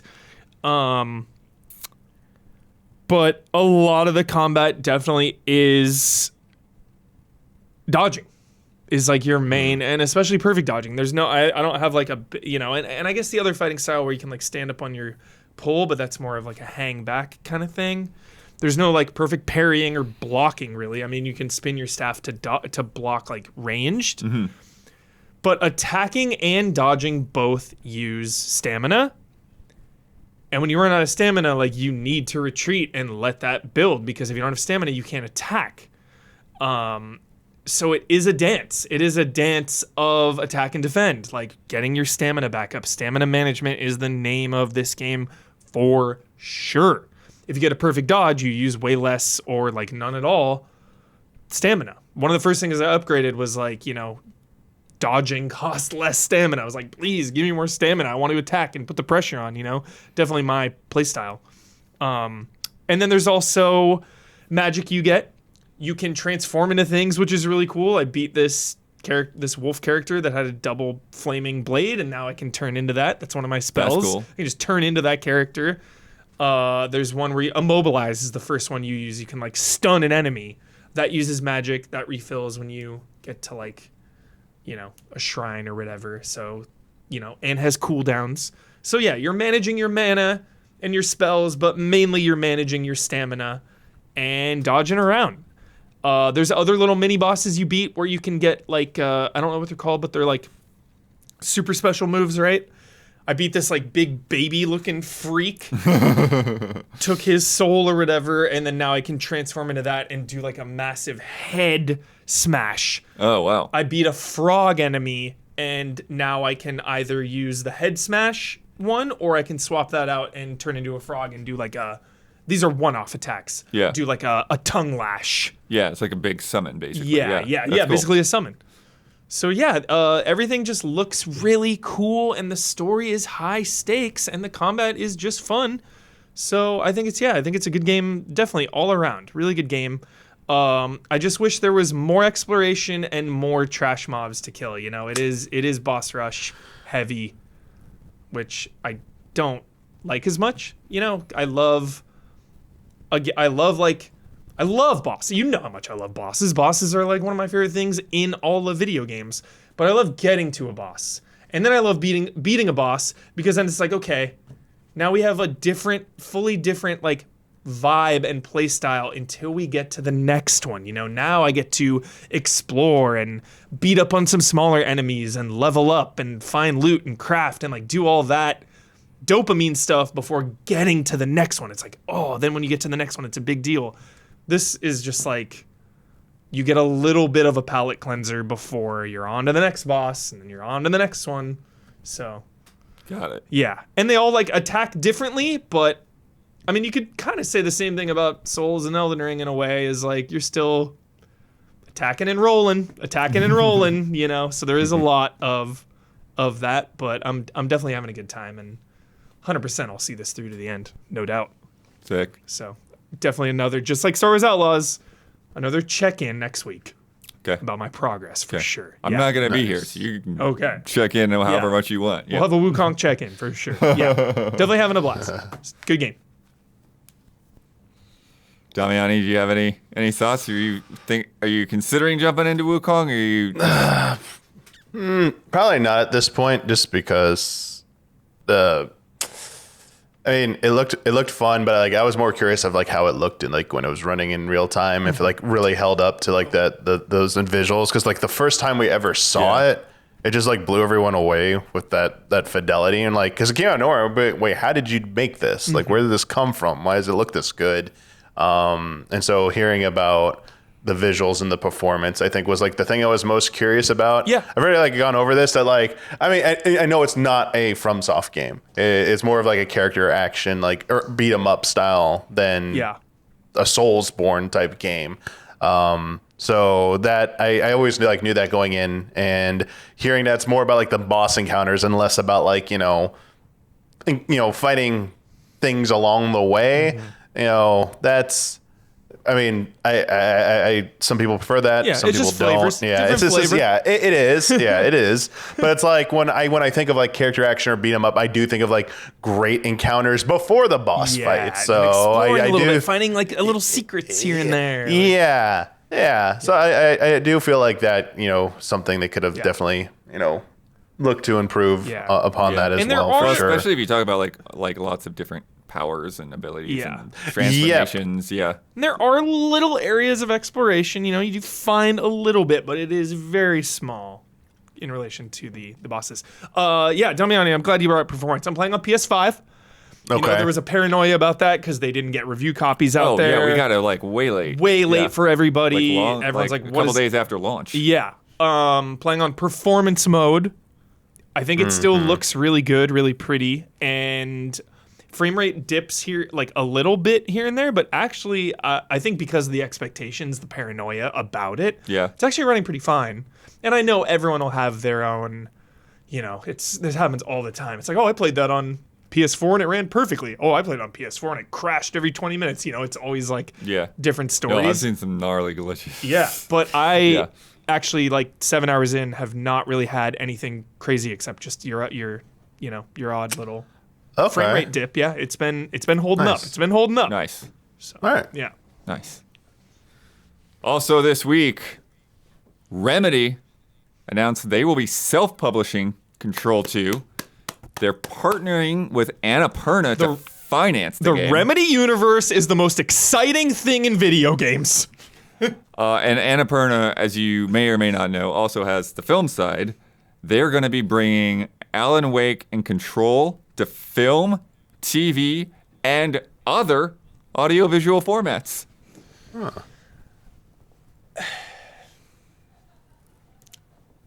Cautiously optimistic. Remedy's still in control.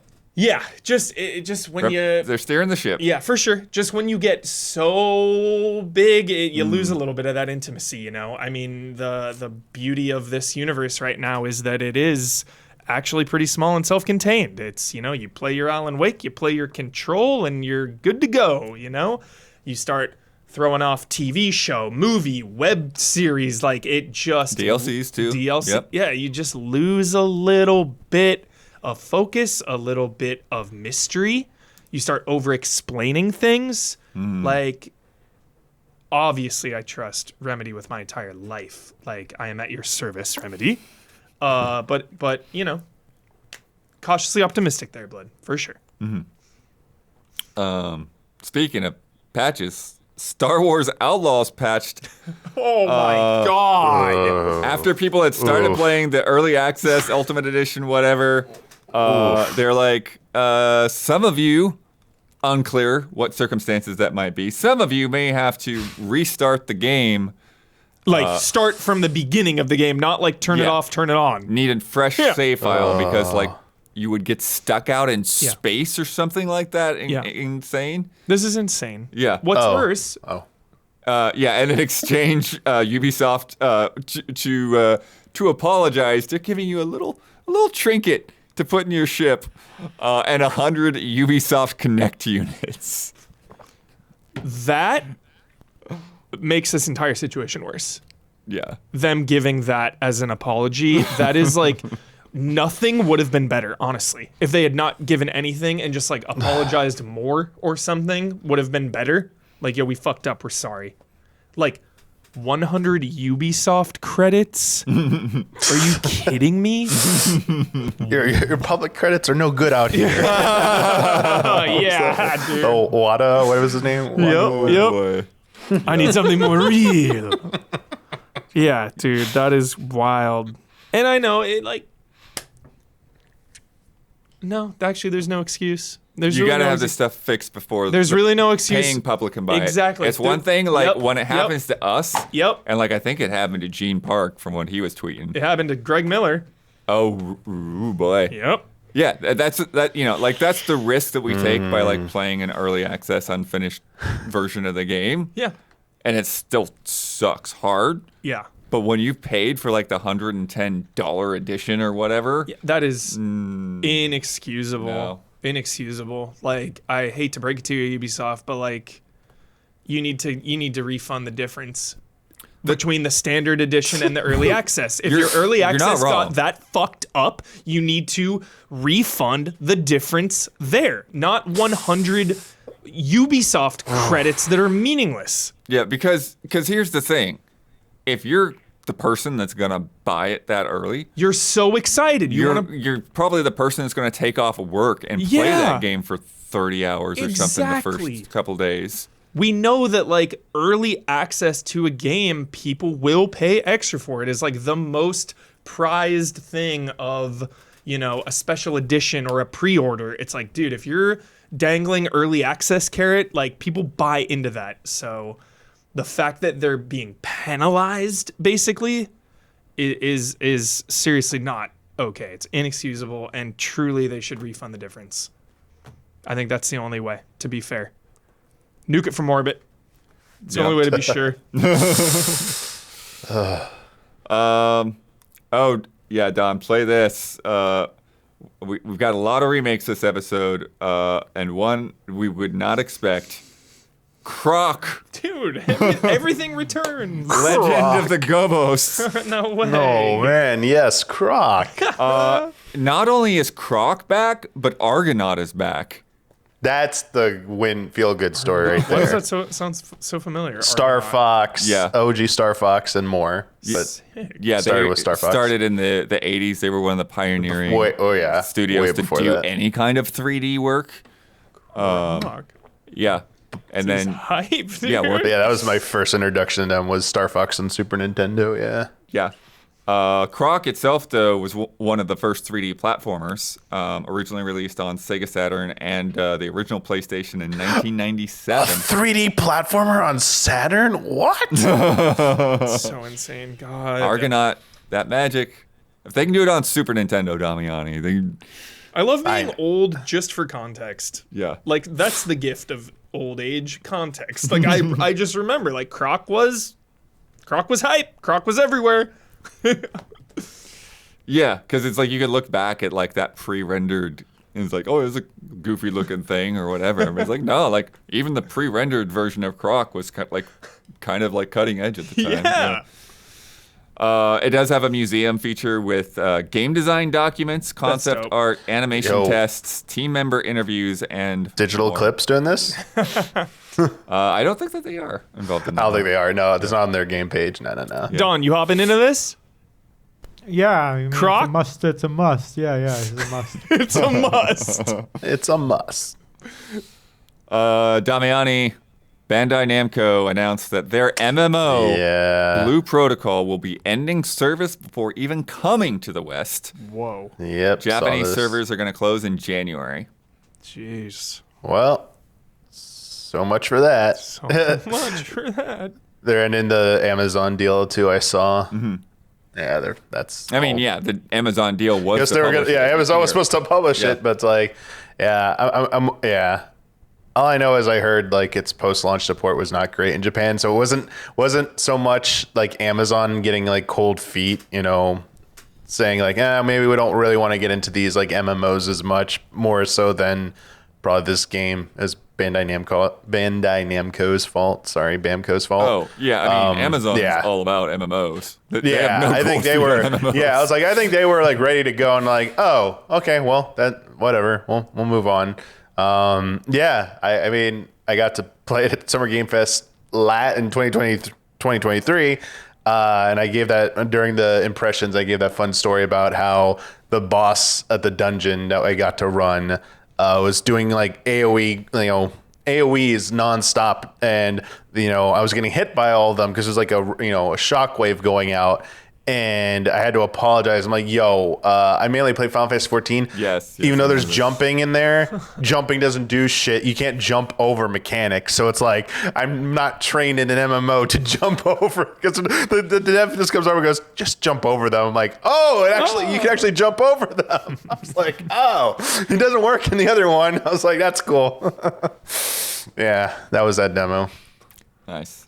A new report from journalist and historian Liam Robertson indicates that a Crash Bandicoot 5 was greenlit by Activision, but then canceled due Why? to lackluster sales of Crash 4 What? and Activision's desire to focus on more live service Yep. games.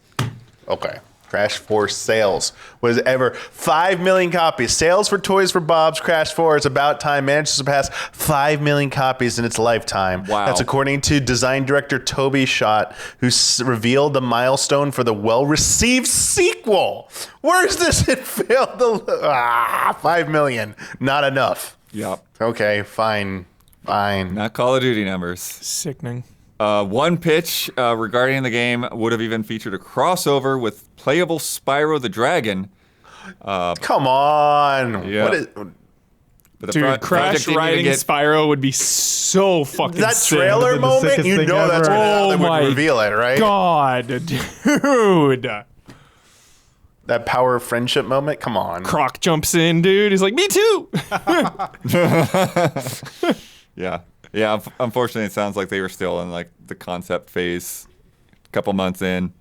And You know what? Let's Pulled the just plug. pretend it was not very good. It got canceled. Add They're still this- going to make a real Crash 5 someday. Tony Hawk. It's shit like this. Tony Hawk, same thing. This is basically the Yep, same thing yep. happened to Tony Hawk 3. Same shit. Yep. Add this to What's our like- Concord discussion of but- the resentment of live service. You know what I mean? Canceling single player things to chase live service. We don't like this. We don't like it. And- Crash Trilogy sold so much. Yeah. And so did the Spyro rematch. Like, what the hell? But it sold enough to get them to make Crash 4. But then Crash 4, not impressed. It's hard not don't to buy that. see the greed associated with the entire live service genre too. There's just like this skepticism, But you know? I mean, we liked the game, but you saw what they ended up doing with the Crash Team Rumble. Oh, That was the answer, right? Like, yeah. okay. That was the Anime rival answer. Swordfish. And that wasn't The free to master. play at first, right? Or was it? I don't think it was free to play. I don't think it was. It was. free to play. Remember, we were all complaining. Like, we told them, Yup. you shouldn't make this paid. Yep. Anyways, better news. Huber, I've got a couple of game announcements here. Let's hear 'em. I think they're game announcements. I didn't know about them before, at least. First up, Shadow of the Road. I think you're going to be into this, Huber. Yo, Japan 1868. I'm already in. Yeah. This is an isometric, turn-based RPG set in 1800s Japan. Holy shit. But not just normal real-world 1800s Japan. 1800s Japan with yokai and with steampunk mechs. What? That's weird. Yeah. Honestly, Huber, this reminds me of something like Desperados or Shadow hell yeah. Gambit or something Yeah, like that. yeah. You know, it's like Definitely. because this is more of a cinematic take. We'll get into like some gameplay shots here in a bit. But Yeah, so it's this looks so hardcore. Holy shit! like tactics game Oh in my Japanese god. setting. Quote, join a daring journey led by Tokugawa's spy master who recruits Ronin warriors Satoru and Akira to protect a boy with immense, uncontrollable powers. Does that sound familiar? It does, bud. It Striving does. to reclaim their honor and change the course of the war. That looked like a Wolfenstein mech. Like, what the hell? This scorpion robot walking through. Okay. Dope. Next up, I want to know if Japan. I want to know if Don has heard of Fatal Run before. This old Atari game. Yes, and I actually have some footage I pulled up to give some context to this after we were watching the real trailer. Hold on one Yo, this second. looks Okay, dope. okay. Let me bring this up real fast. So for everyone. Atari's been doing all of these like reimaginings of old franchises. Fatal Run 2089. It feels somewhere between like a Split Second and Twisted Metal, dude. This looks rad. Yeah. And yeah, you're like this like Race against extinction. yeah, post-apocalyptic thing. The world is crashing down around you. So You're unhinged. going through boosts. You're sliding up walls. You've got guns. And yeah, I never even heard of Fatal Run before, which was released on the Atari 2600 and the Atari 7800. Those versions of the game look drastically different from one another, as you might expect. Yes, I was gonna say, Blood. You've got to get hats off to Fatal Run franchise. It's come a long way. Let me pull up just so you can see how far this thing. So Don's pulling up the 2600 version right now. Look where how far the graphics have come. Okay, Oh this is my a Fatal. God. This is the last entry in the Fatal Run franchise. Well, again, this is the Right 2600 version. Okay, so the man. 7800. The probably. 7800 version looks more like Rad Racer on the NES. Does it look that good? Oh wow. Okay. Yeah. But yeah, that's essentially what it was. It was like Rad Racer with guns. Well, that's what I'm excited about for this, Blood. You know, with how far all these racing games, Horizon, Crew, all this stuff, you know, you've just got layers and layers of complexity, a whole world to explore. There's something to be said of just the purity of like an old school arcade racer. Hell yeah. Line it up, you know, the level. Deathsprint style. Yeah, big time. So I'm actually pretty pumped for this game, actually. Yeah. 20 levels, 7 cars, not overwhelming. Cool. Just a fun hairpin turns, branching paths, hidden shortcuts, Nice. and explosive set pieces. That's that split second business I was talking about. Heck yeah. Yeah. Everything returns. Yeah. Really. Everything. Returns. Yeah. And this was, I don't think I gave the year. Europe in 1990.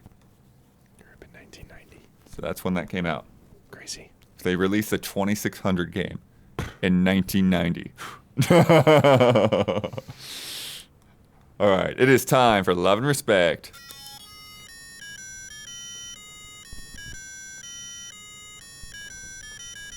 Love and Respect Respect.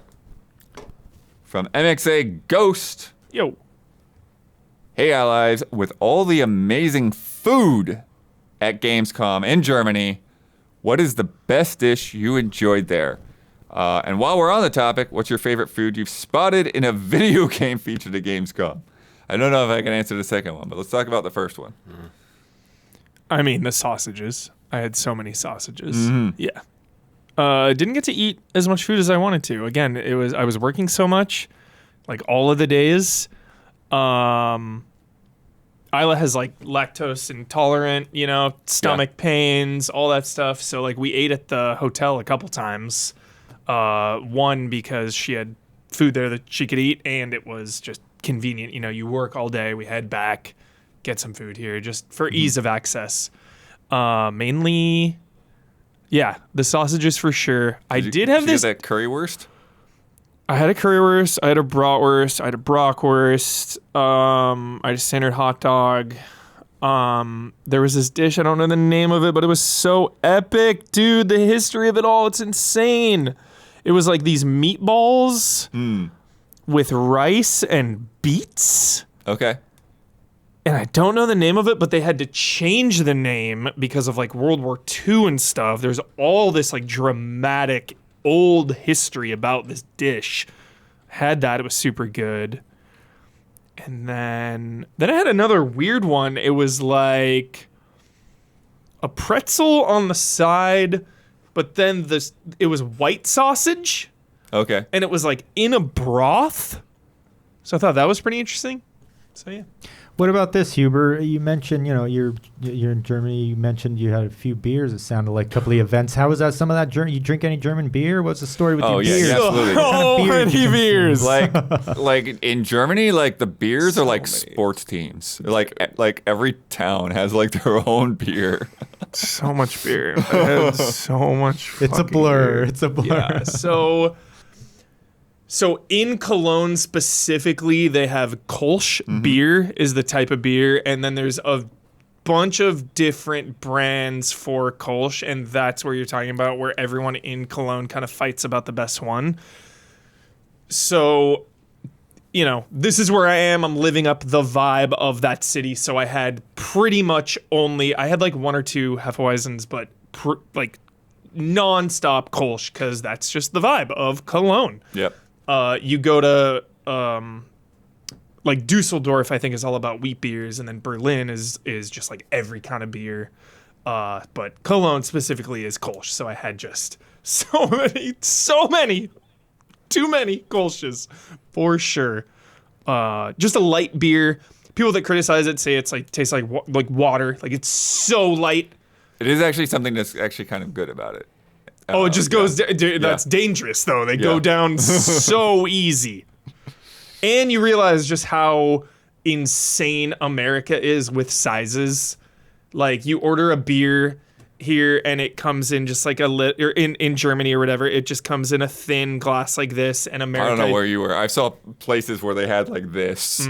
They had like this giant thing. Like I don't even know how you get that to your face. That's a novelty probably because traditionally everywhere we went, I would be like, because I wanted a bigger one. I was like, yeah, can I get a large? And it's just like, here's your little, boom, done. Next, please. Like, yeah. So. Nice. Yeah. Damiani, you like your food? Do you remember any food? I honestly cannot remember what we ate in Gamescom in 2009. All I can remember is we went to was either a Planet Hollywood or Hard Rock Cafe or whatever, an American restaurant that was there. Yeah, I was gonna say they got Whataburger in Germany. The bee incident. That's all I remember. The bee incident. Okay. We were eating outside, okay. I remember. and there was a bee. Incident. That's all I remember. I don't remember anywhere else we ate whatsoever. I don't know if it was the same year, but I remember there was one time where we went out, and it was like we were all tipping like Americans, but you probably shouldn't have because we're in Germany. And so they were so happy with us. They brought us all of these drinks. And stuff. It's like on the house. It's like we basically paid for those drinks. Yeah. The two things I'm going to shout out. Number one, which I'm bummed you probably didn't get to experience because you probably would only experience this if you were staying with somebody in Germany. The bread rolls are just... It's like nothing else. I had like a couple croissants and breads and pretzels. Okay. For sure. They were amazing. Specifically like Brochen. And you would generally eat them a lot with breakfast because like they have like breads and meats and stuff that like you might usually think like an American might think something you would eat for lunch. Yeah. That's some like bread, meat, and cheese and stuff you have a lot with like a German breakfast. And like you pretty much buy them fresh from the bakery that morning. And there's all kinds of different varieties, different seeds and nuts and stuff on them. And there's just something about the texture and the consistency of it that when you're having it, it's like, oh, these are good. And I hadn't thought about like eating rolls for breakfast or whatever. Like, I'll try to get something like, back home, Yeah. And then you realize after the fact, it's like, no, actually these don't exist anywhere else. Yeah. It seems like the most basic normal thing until you realize it's like, no, you can't get these anywhere. Traveling and eating and drinking is the greatest pleasure in life. And then the other thing is Rich Brown steak. Rich would always like get some big steak. So we would for a couple of years when I went to Gamescom, we would tag along. Rich had friends at Sony Online Entertainment, who are now Daybreak, and we would go out to their dinners with them, like at least once during Gamescom, sometimes a couple of nights, go hang out with them. And they would go to like this Argentinian steakhouse where you had to like go down into like the basement and stuff. And they had like this, like probably the best sangria I've ever had. Nice. Which again, you're talking about like doesn't seem like anything. Like it's like it didn't taste like alcohol to me. It was just fruit punch and it was great. And so like the steaks were amazing. And it was funny because like everyone had gotten, they'd even, because I remember one time we were running late and they'd gotten steaks for everybody that was coming, including, I think John Chang or somebody that was sick. And there was like this little extra steak and everybody was so full. And I'm like, I can eat whatever. So I just ate that. And then Rich hadn't finished his steak. I'm like, I'll finish your steak, Rich. So, and that was sort of a thing that because me and Rich had traveled to a bunch of different European trips and stuff together. Yeah. It's like, I'll finish Rich's steak anytime. That's so fun. So fun, bud. Love that. The best food I saw was obviously Monster Hunter. Oh, yeah, that was great. Yeah. Great animation. Yeah, Monster Hunter, always. Capcom with the food animations. I don't know. It's like either they render it really nicely or they just buy some meat and shoot it. Yeah, buy some meat. From Zach Wojnar. Yo. Are you going to get a PS5 Pro? 100%. Are you already in or out, or do you need to see more before you decide? I hate to be a mindless consumer, but I have to admit, I'm already in. I'm 1 billion%. 1 trillion%. Because, still kind of divisive. I know you're a staunch defender of 30 frames per second, Blood, but to me, the PS5 Pro will just ensure that most games will be able to run at 60, as opposed to if. It's like you get the quality mode at 60 frames. Like that is the sell for me. Also, all these Death Stranding 2 rumblings going on now. I was talking to Gabby last night. My prediction is that Death Stranding 2 is taking so long because it's PS5 Pro focused. I think Death Stranding 2 is going to be the showpiece. The Decima engine, it's Kojima, you have all that stuff around it.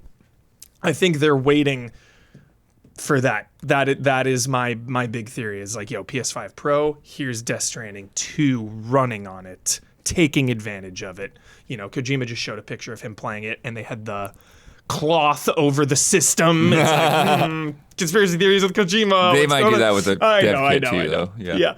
But then September, he's Tokyo Game Show. TGS is going on for Death Stranding 2.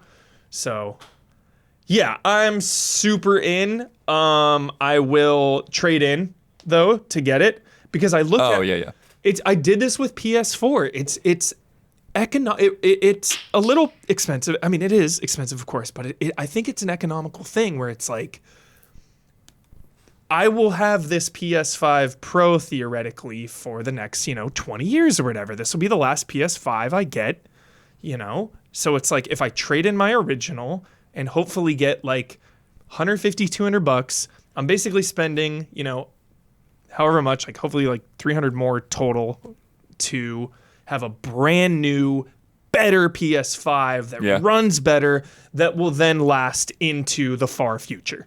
So that's always my headcanon with it. Sell the old one, pay a couple more $100 to future-proof it basically for the long term, and then milk the end of a console generation always has the showpieces, so I want to be ready for that. Damiani, in or out?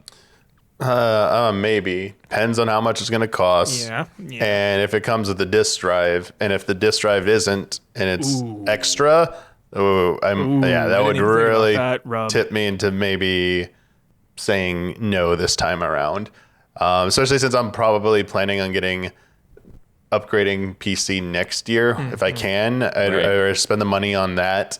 And with so many things coming to PC, it's like, I have a PS5, I'm fine. And it's like, if it needs to be a showpiece and it's like, it's something that will come to PC eventually, then I'll just wait for it on PC. Yeah. I'll play it on PS5 and then like, all right, I want to see how it looks. So if it could look even better, cool. I'll get it on PC. I need Grand Theft Auto 6 to look and run the best it possibly can, no matter what. You say the price, and I will bend the knee. That is it. I'm at their mercy. Don, in or out? I'm on the fence on it still, I guess, at this point. I mean, price is a huge factor for sure. Usually I'm like 100% in anytime they have a pro model. I just get it in the past. But this year's a little different. I guess I'm going to wait to see. I mean, I don't know. I got to wait to see, basically. Yeah. I don't know. I'm very much wait to see. I'm probably out, but I'm much to wait to see. I never got a PS4 Pro. Oh, wow. And I only got an Xbox One X because we got the one sent to us and nobody else would take it. I'm like, oh, I'll take it.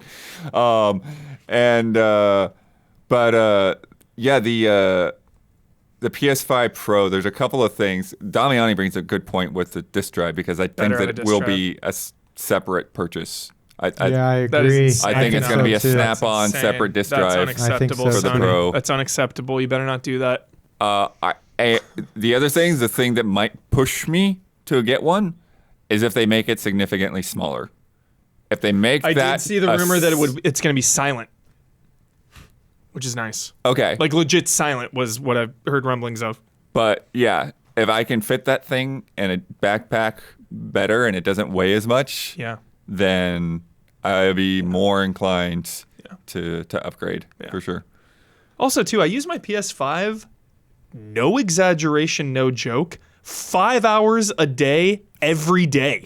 Whether I'm watching something or playing something, it is on 5 hours a day, every single day. So for me, again, it's just a no-brainer. It is the product I use more than anything in my life, more than my car. So, again, trade in the old, get the new. I'm just all in on this. Let's play a game. From Cody Spencer. Hello, allies. It's been a while, but I'm back with a new installment of Franchise Duel.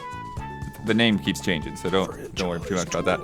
Like before, I will be pitting games from well-known franchises against each other, and the winner will be the game that has the higher Metacritic user score. Okay, all right. For this fourth installment, Assassin's Creed is going up against Call of Duty. So, Two prolific franchises, Yeah. to say the least. First up, the original Call of Duty on PC 10 out of fucking 10. versus Assassin's Creed on Xbox 360, which has the higher user score. Call of Duty 1, dude. I know 2 is also superior, but Call of Duty 1 on PC, straight up masterpiece. Fucking aim down sights like Originator, dude. That game is a fucking 10. I can't. Yeah. I mean, I don't remember. I would just think the original Assassin's Creed wouldn't have as high of a user score.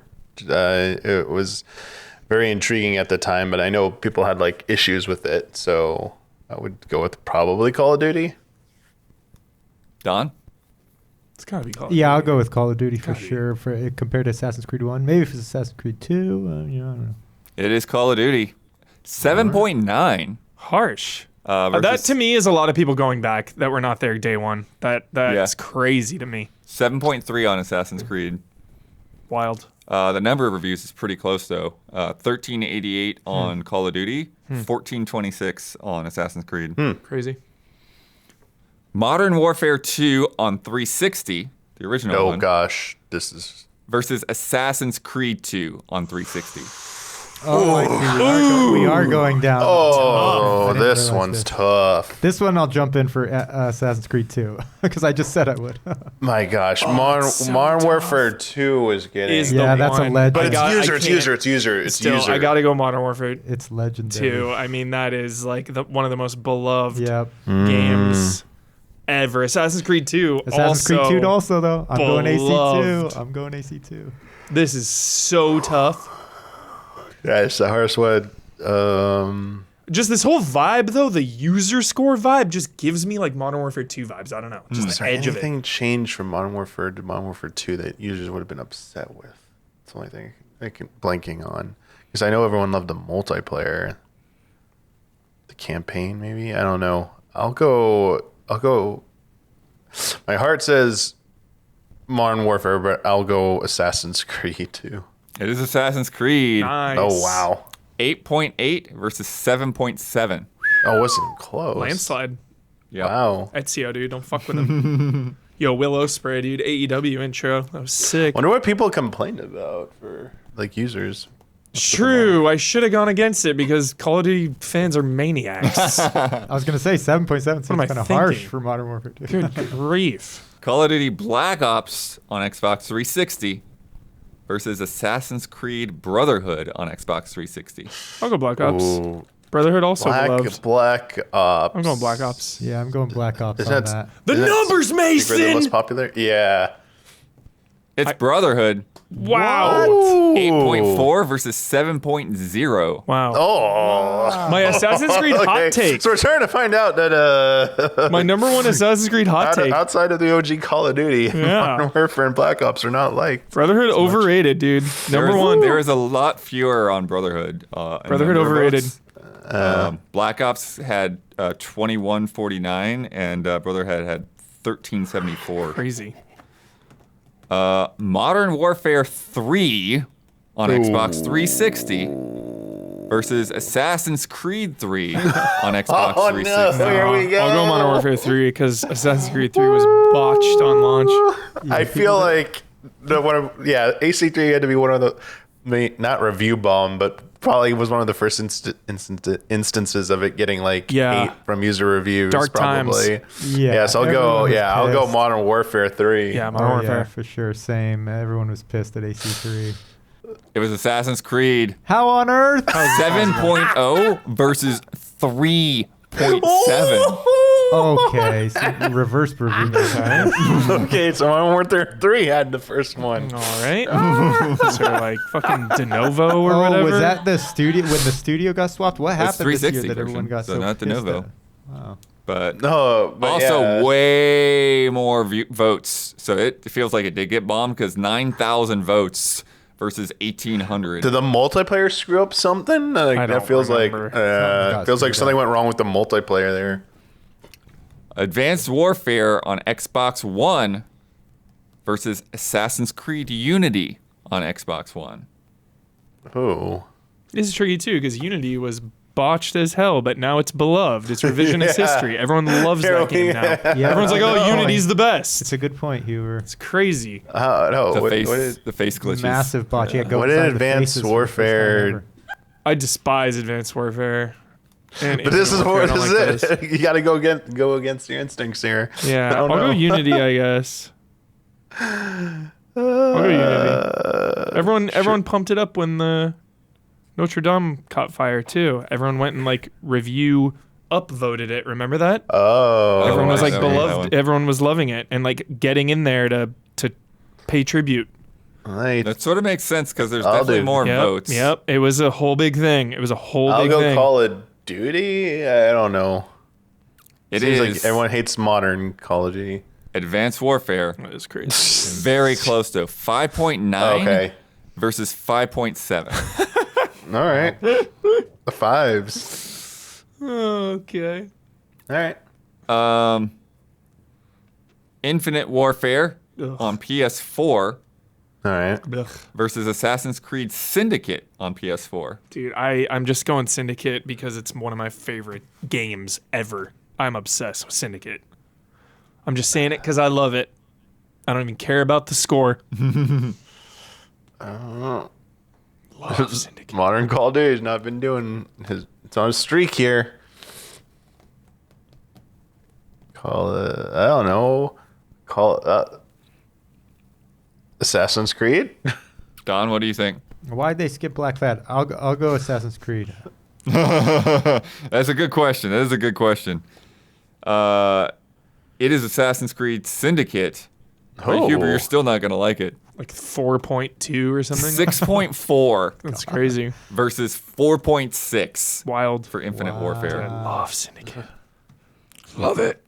All right.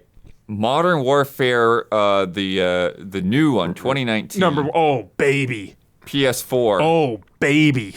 versus Assassin's Creed Odyssey on PS4. Ooh, Cassandra. Mistios. I gotta go Modern Warfare here. It felt like a shot in the arm, dude. Redemption. That game rips. I love Modern Warfare 1 2019. Yeah. Love Odyssey too, though. I'll go Modern Warfare. Love I'll be Odyssey. curious. I have a theory about Assassin's Creed. We'll see.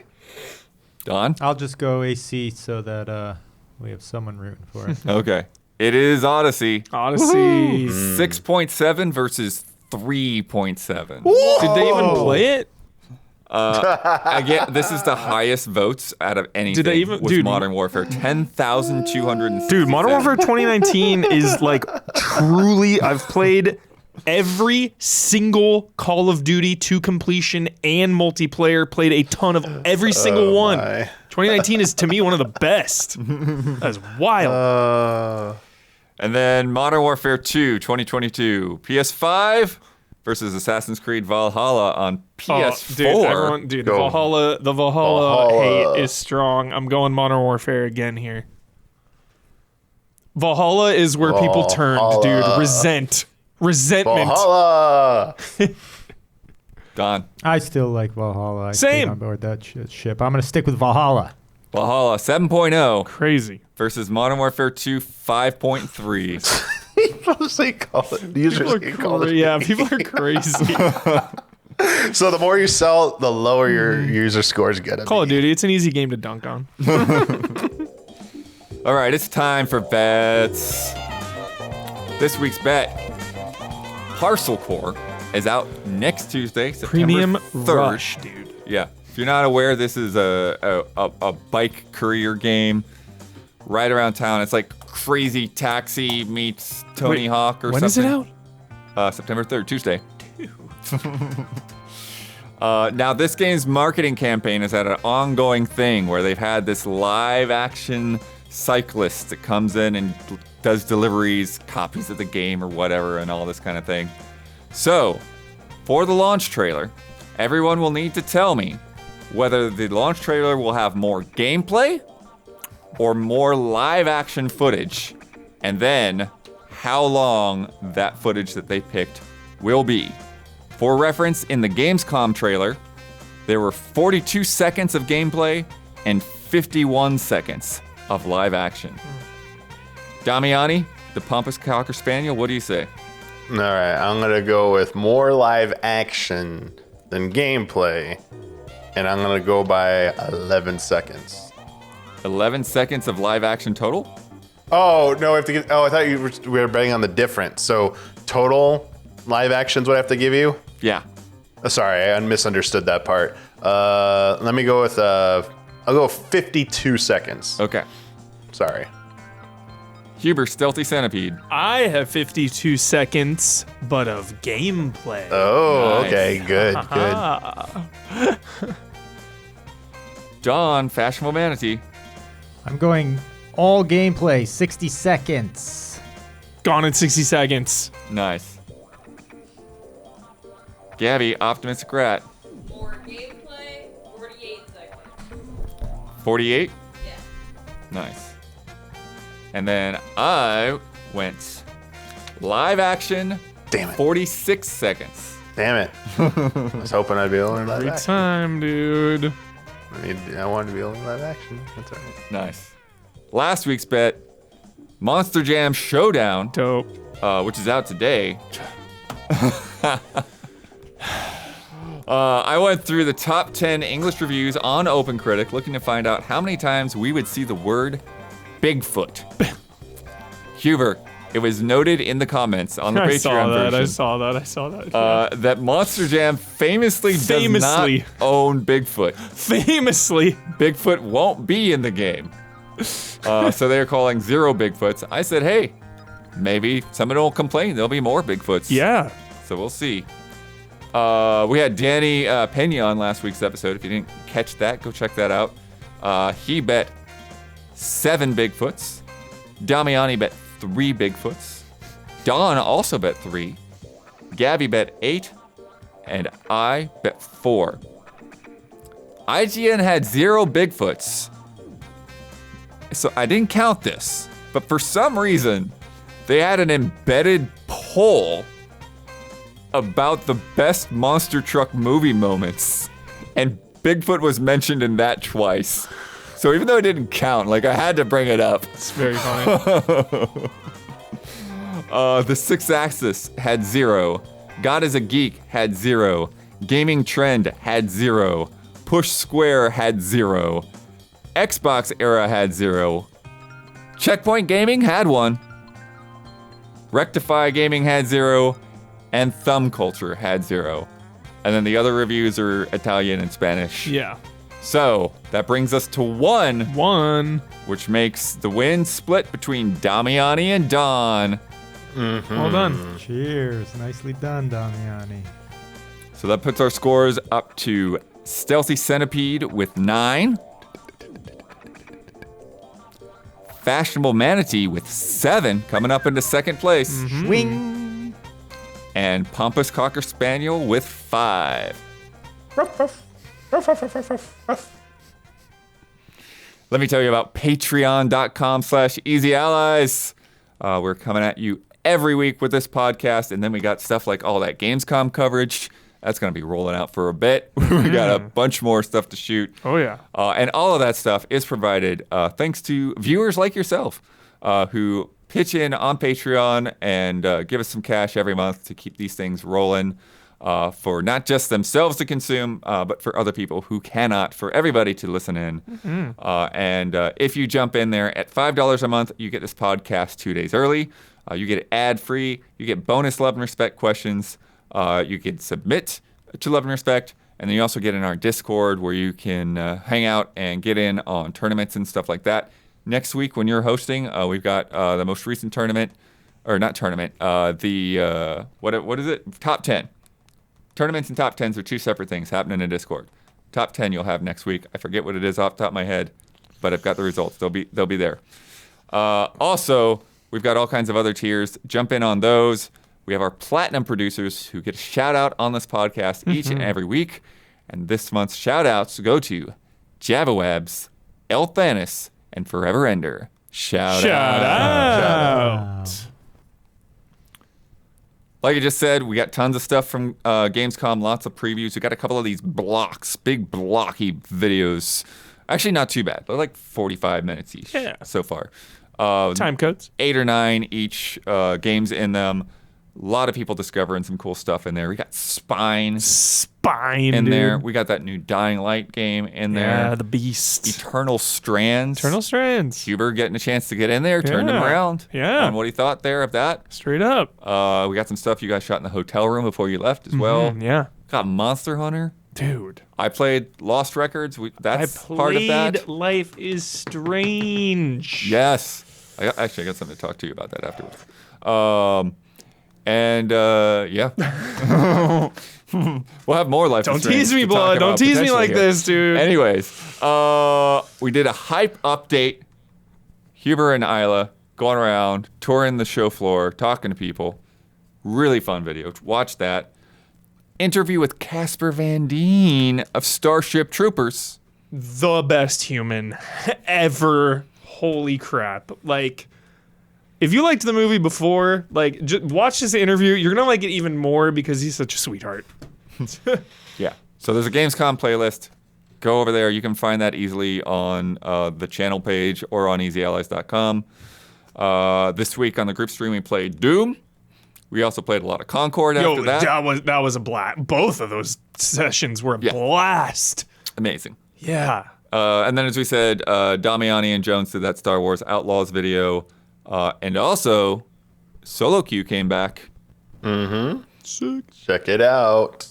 Back after a little bit of a hiatus. Sat down with Tony Garceau of Nova Crystallis to talk about 2 months after Dawn Trails, the Final Fantasy XIV expansion launched, how things are going, because it's a little divisive with that expansion. So kind of dig into it a little bit and kind of figure out what's going on and why people are maybe not liking it as much, and why everyone who has an opportunity to talk to Yoshi P keeps asking him about the story, and was he shocked at the reception and reaction to the story. So yeah, we'll have to see. We'll have to see how it goes, but check it out.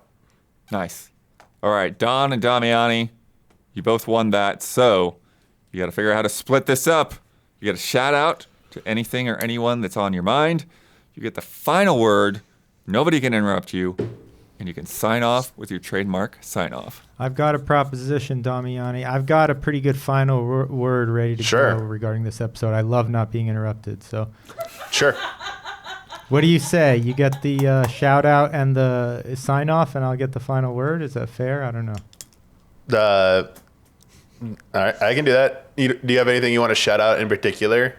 You could take that if you want to, if you had something you were dying to shout out. No. So I'm still trying to think of something. Final word. Go for it. You can shout out. I'm going to shout out Bakeru if I shout out something.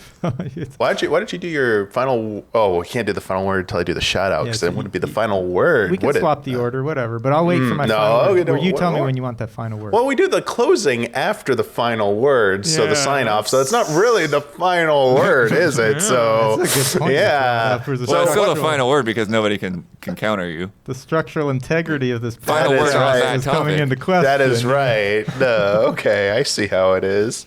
Yeah, I mean, two-part shout out. I mean, shout out to all hardworking devs. I know there was potentially more bad news today. Every day it seems like there's bad news, but I mean, look at how many people appreciate your games and stuff, and like. I don't know if that gives you any solace, but like there are people out there who will like your game no matter what. Like look at Concord in the discussion we had tonight, or I mean that Gabby, Blood, and Huber pretty much had about it.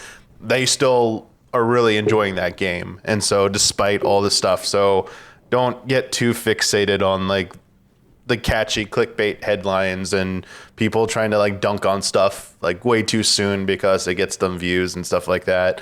You know, try and find the rational voices out there, because even if it's not like fully embracing your game, I mean, it's always nice to hear like constructive criticism. You know, I think that's a little bit easier to hear.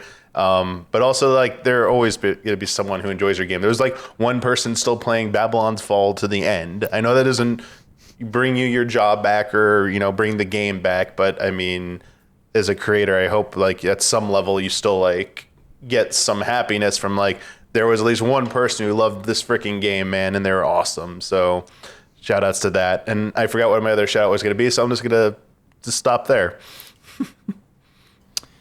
All right, listen, Damiani, final word. You're actually involved in this, all right? Okay. Earlier in the podcast, look, I'm all for game preservation. You know I'm majorly in favor of game preservation, but Damiani crossed the line earlier in this podcast. He crossed the line when he started suggesting 3DS titles start being popped off, start being printed off the factory floor, just poured it out, and obviously the tech to view these in their proper display format is not going to be preserved, Damiani. This is unacceptable, okay?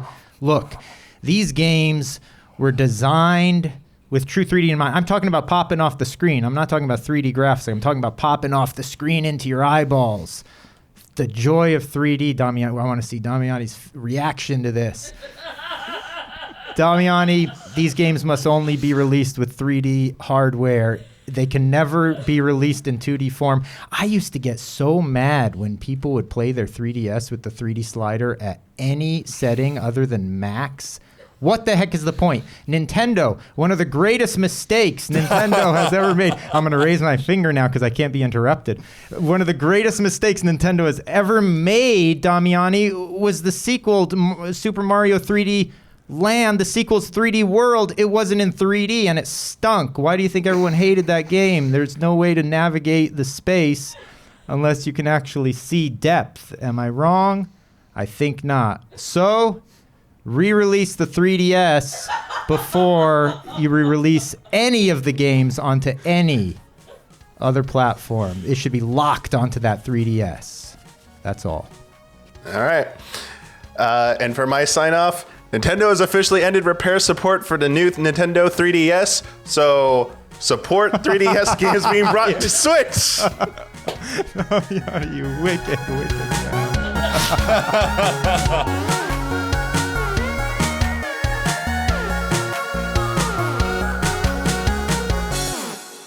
Your public credits are no good out here. Oh, yeah, dude. Oh, I need something more real.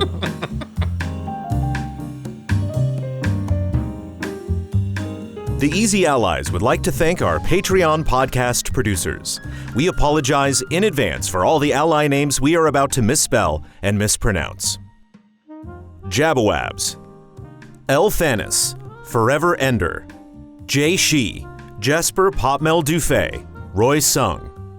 44 stars, Alexander Zirianov, Andri, Beaten Down Brian, Brandon White, Brian Kruger, Colton Piccione, Daniel Martinek, Dmitry Zidas, Douglas Chomich, Faraz Rizvi, Garrett Holfish, G. Levin, Hayden Hargraves, Jesse Blue, Jesus R., Matthew Pauling, Miguel Rivas, Mo Grant, Paul Sway, Ronka Q, Robert Stoffel, Sam Handrick, Stomps, Stepan Hakobian, The Banana Forklift Killer, Chum Nguyen, Zigazich, Anish Dor, Aaron Haney, Accounts Payable, Adam Henry, Alex Monaco, Alex Stories, Anacroth, Anthony F., Anthrioni, Arthur Lau, Osteal, Barry Tomasini, Bradley Spees, Brian Foster, Bunny Chen, C.S. Lewis, Katie Garza, Carlos Delgato, Chief Uhu, Chris Eccles, Christopher Santos, Clay Roberts,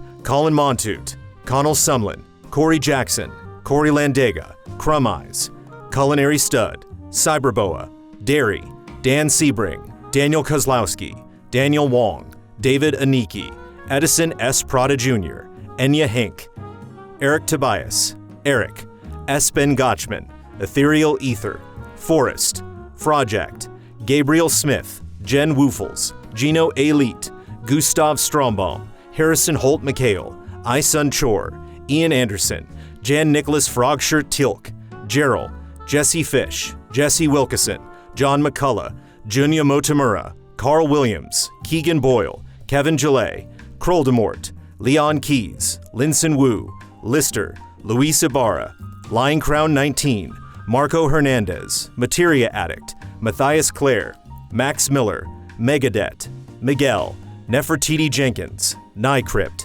Nikhil Sharma, Ninja Kitty Meow, Ono Turtle, Orogachino, Pablo Rodriguez, Patrick Held, Pete Shoemaker, Pixelated, Pulphead, Ray Aldiar, Raymond Wheeler III, Reed Johnson, Richard Ma, Ritz 1906, Robert Seven Lee, Robin, Ryan Rudger, Sage Mode Q, Salvers, Samuel Copeland, SD Prima, Sebastian Trier, Servino, Sean Johnstone, Cito, Sneaky Gato, Splontot, Strikeout NZ, Sultab, Tadashi 047, Taffy 9K, Tim Strothman, Tomovi Kioni, Travis Ing, Trizak, Wouter DeHaze, Yami Zetsumi, Zach Wojnar.